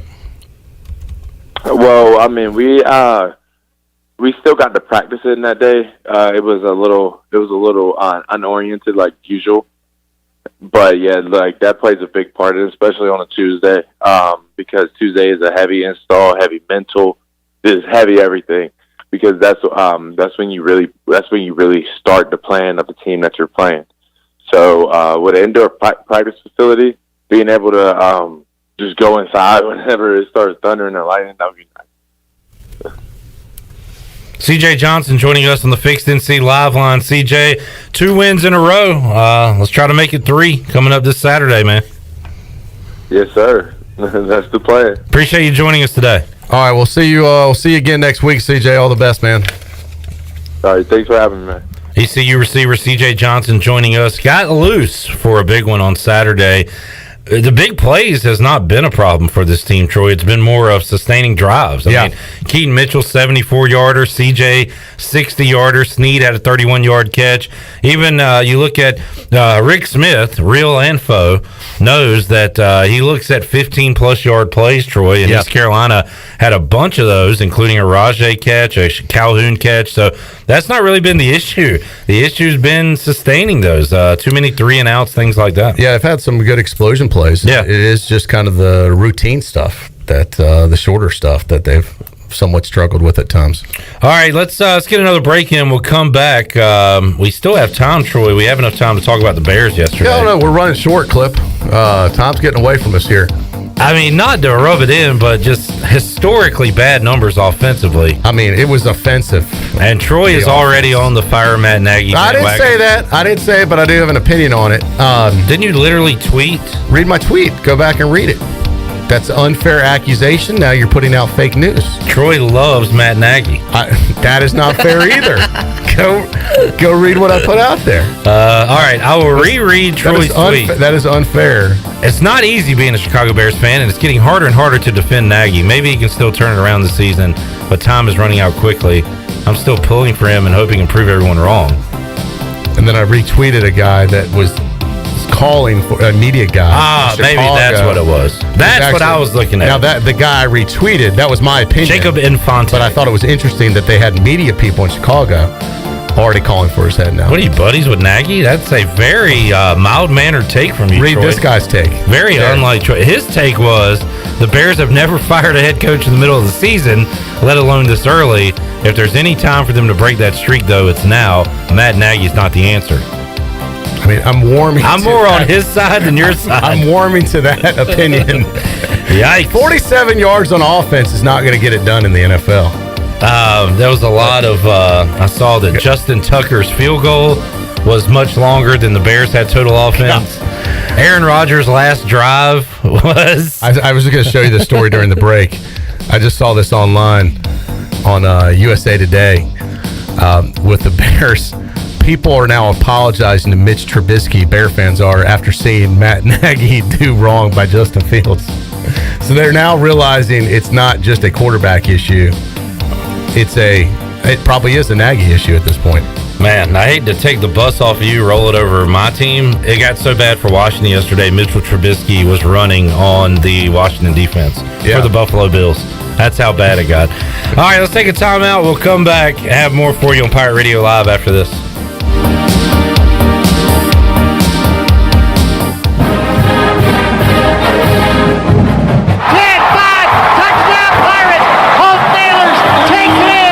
It's the American Athletic Conference opener for the Pirates as Tulane comes a-calling for homecoming. Tickets start as low as $35. It's the Pirates and the Green Wave in a 3:30 kickoff. It's time to get rowdy and dowdy. East Carolina and Tulane to kick off the American Athletic Conference schedule. You can paint this one purple. Do you suffer from allergies, asthma, or any other sinus problems? Perhaps professional cleaning of your air ducts could help. Family owned and operated in Winterville for over 22 years, Carolina Quality Air was the first certified duct cleaning company in Eastern North Carolina. From residential to commercial, they can handle any size job, big or small, including our studios here at Pirate Radio. Carolina Quality Air uses a sanitizer that kills mold in your ductwork and over 100 viruses, including the coronavirus. Visit them online at carolinaqualityair.com. Save lives, be a hero, and make $1,000 your very first month donating plasma at Grifols Biomat USA. At Grifols, it adds up fast. New donors can earn up to $1,000 in your very first month. It's the easiest way to make extra money. Start now at Biomat USA, 505 South Memorial Drive, Greenville. Find your donor center at grifolsplasma.com. Make up to $1,000 in a month and save lives now at Grifols Biomat USA. A better donor experience and better pay. Hey Pirate Nation, this is Amanda Houston, and when it came time to make the game-winning play for relaxation at our house, I made the right call to Jamie Lang and Carolina Hardscapes. Jamie and his team built the backyard oasis of our dreams with a beautiful custom paver patio, outdoor lighting, and fireplace. Make your backyard incredible and call Carolina Hardscapes today at 364-1201 or visit their showroom on Fire Tower Road across from Bostic Suck. Go Pirates! Here with Mike Mullis from Fixed NC. And Mike, you were telling me the other day, people ask you all the time, I didn't know you did that. What does that mean? You know, anything that involves property damage repair, call us first. If it's your crawl space, you've got interior humidity issues, a water loss, your ice maker line breaks, obviously fire and smoke, everybody knows we do those, but anything that involves interior or exterior property damage, we're your repair experts. Mike, how can everybody get in touch with you? 252-999-0001 or fixednc.com.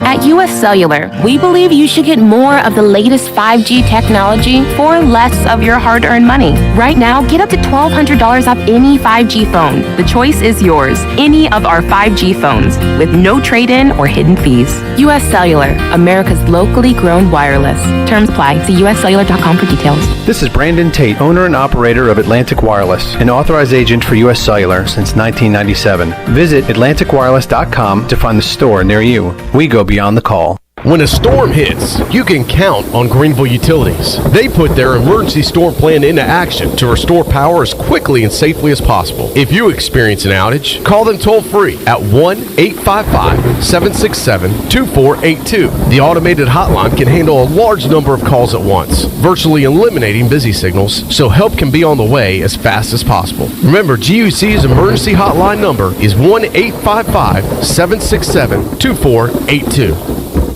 Do you suffer from pain, anxiety, or sleeping issues? Eastern Healthcare has a solution for you. Eastern Healthcare is the premier CBD store with retailer quality products to help with any ailment you might have. They carry nationally recognized brands such as Curative's Delta 8, CBD Distillery, and Charlotte's Web with a wide variety of delivery systems. This is Adam from Eastern Healthcare. Come visit our store at 2245 Stannisburg Road across from Vidant Hospital or call 227-4199. Eastern Healthcare. Wellness starts here. This is assistant football coach Drew Dudzik, and you're listening to Pirate Radio, the voice of the Pirate Nation.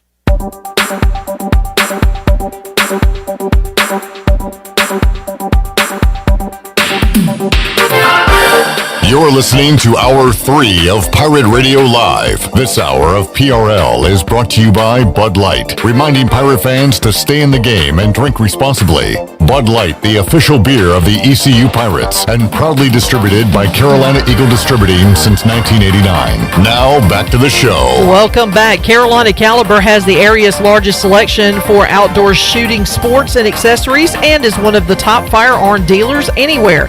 At Carolina Caliber, they have everything you need for hunting, home defense, and personal protection, including a wide variety for ladies and youth. Carolina Caliber will buy, sell, and trade. Carolina Caliber, locally owned and operated since 1960 on Fire Tower Road in Winterville.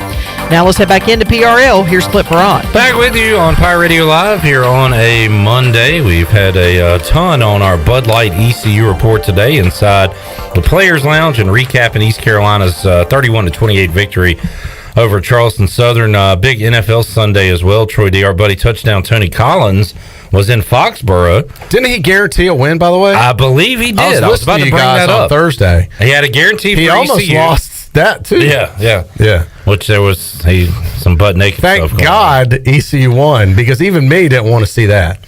Well, we don't know 100% about that. You really seem to like Tony and the idea. Anyway, I just like making him have to say it, but I don't really want to see it. He's already got one busted from week 1 of the college football season. We're gonna have to put mayo on his head from the Duke's Mayo Bowl. We got to do that, and now he has another busted already with the Patriots. Yeah, what did you decide to do with the Patriots? I don't know if we ever we might have came up with something. I have to go back and listen. But that's 2 busted in the first few weeks. Mr. Guarantee has been busted guarantee. And now he's got Tom Brady coming to Foxborough. You know he's licking his chops. This Sunday. And he's got a little extra fuel because of what happened yesterday. Tony was feeling good about Mac Jones, the rookie quarterback, Troy, as you were about your rookie quarterback. I wasn't. I still am. I'm not pinning this on the quarterback. Okay. But Mac Jones had 3 picks on Sunday, and Bill Belichick was asked about that. What did you see from the picks? And Shirley, can we hit that again? Bill, what did you see on Mac's interceptions?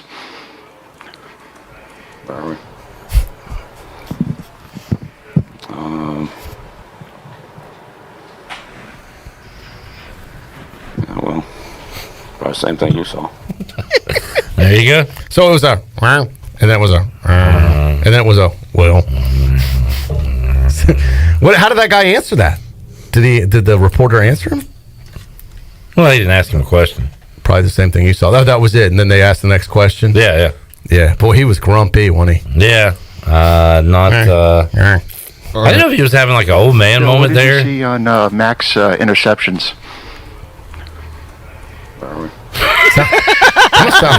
He could have been having a stroke if you didn't know any different. Like,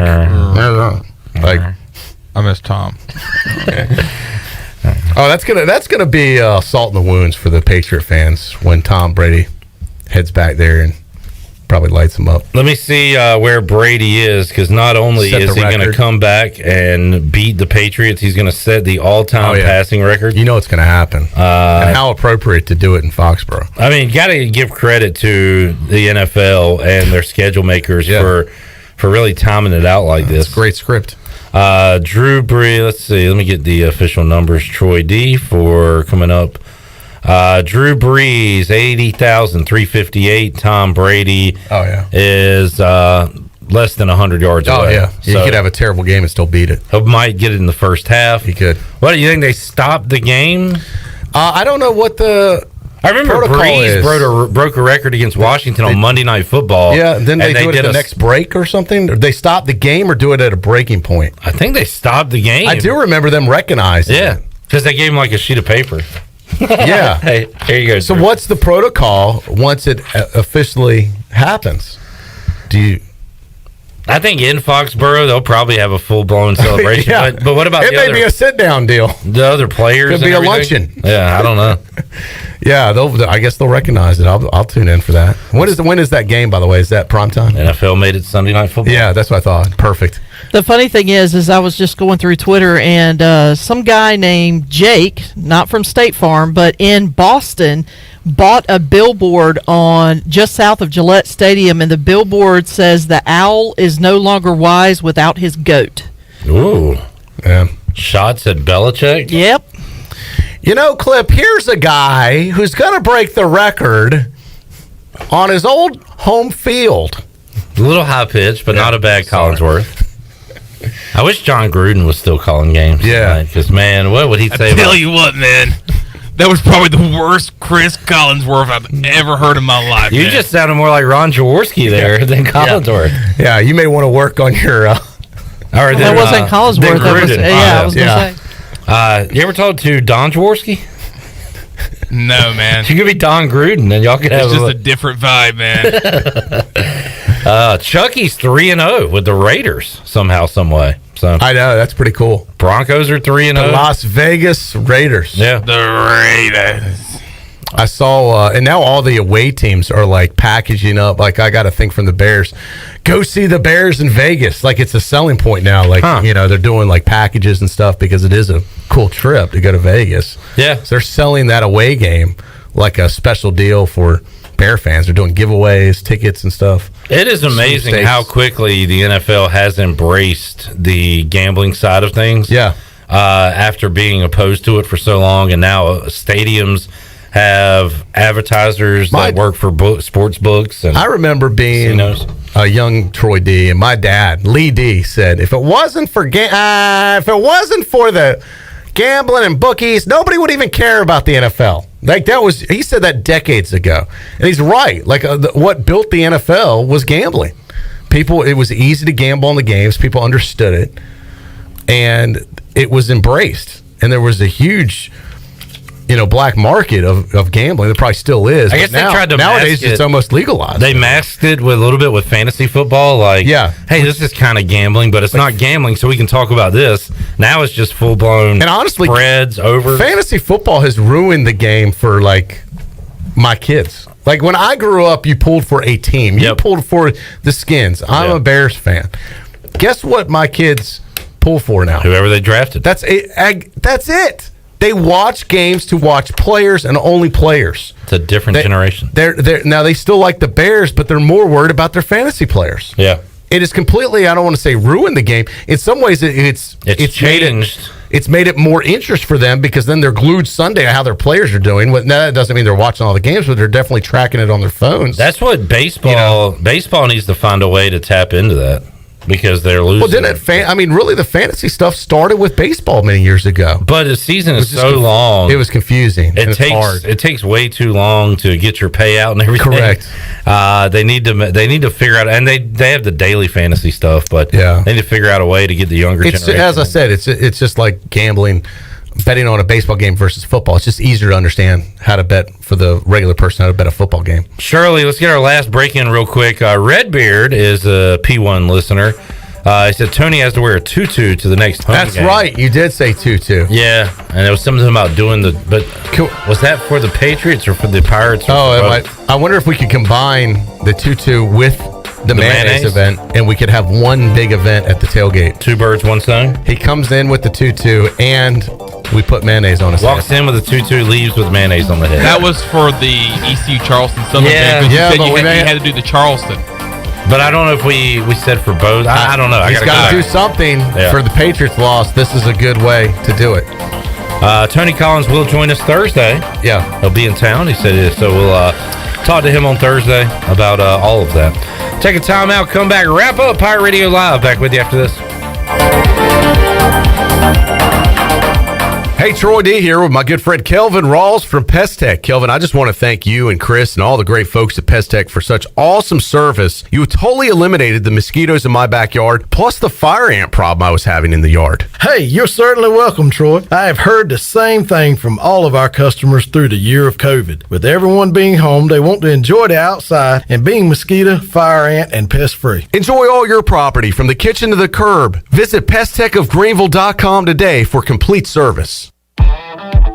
Pirate fans, get ready for a winning season and team up with Quality Equipment, your local John Deere dealer and proud sponsor of the ECU Pirates. When you do business with us, you'll get things done right. We're proud to offer a large selection of new and used John Deere equipment, a fully stocked parts department, and a highly trained staff who is here to support you throughout the life of your equipment. So get quality done right before every ECU game day and visit qualityequip.com. This is Dr. Phil Perdue with Orthopedics East and Sports Medicine Center. My colleagues and I recognize how difficult this time is for everyone in our community. We continue to see patients during the week while taking precautions to keep everyone safe. Our extended care clinic is now open on Saturdays and Sundays from 10 a.m. to 2 p.m. so you can avoid the emergency department for your urgent orthopedic care. For more information, please contact us at 757-2663 or visit our website at orthoeast.com. Hi, I'm Annalie Newhoff. And I'm Rob Campbell. And we are with CopyPro. We have been locally owned and operated here in Eastern North Carolina for almost 50 years. CopyPro is the leader in office technology. Does your business struggle with keeping printing costs low or producing professional documents? Here at CopyPro, total customer satisfaction is our #1 priority. We have a variety of solutions to help reduce your printing expenses and make your business more productive. Call us today at 1-800-682-6558 or online at copypro.net. CopyPro, we are the professional office systems people. There are times in our lives when we feel like we have hit rock bottom with nowhere to go, but that is actually when God is closest to us and building us into who we are meant to be. Hi, I'm Holt Nailers, and that's how Built When Broken was formed. BuiltWhenBroken.com is an apparel brand to remind people not only where they come from, but also where they are going. Visit BuiltWhenBroken.com to get the latest BWB apparel, t-shirts, hoodies, hats, and more. BuiltWhenBroken.com, apparel for our walk through life. The convenience of Pitt Greenville Airport is waiting just outside your front door. Service is back, so you're connected to destinations worldwide through flights from American Airlines. Plan your next trip. Book your flights today at flypgv.com or aa.com. Are you starting to plan your holiday travel for this year? Book today on American Airlines at PGV and enjoy the friendly convenience of flying from your local airport. American Airlines and PGV. Book today at aa.com. PGV, where the Pirates fly. Every team knows that 2-point play can be a winning move. That's why I'm here. State Farm agent Timothy Sawyer and my team are here to help you go for 2 by combining your home and auto insurance. It's a great call that saves you time and money. So go for the win and score some savings by combining your home and auto. It's just another way we're here to help life go right. Call me, Timothy Sawyer, at 493-0002 today. Ahoy, mateys! It's Captain Jack Spare of R&R Tire Express. We're here to serve our pirate community by offering easy payments for easy ownership. For you landlubbers, R&R will install a new set of tires for just $20. $50 installs new custom wheels and tires. To learn more about R&R, stop by 3920 US 264 or rnrtires.com. This is Roger Harris, and you're listening to Pirate Radio, the voice of the Pirate Nation.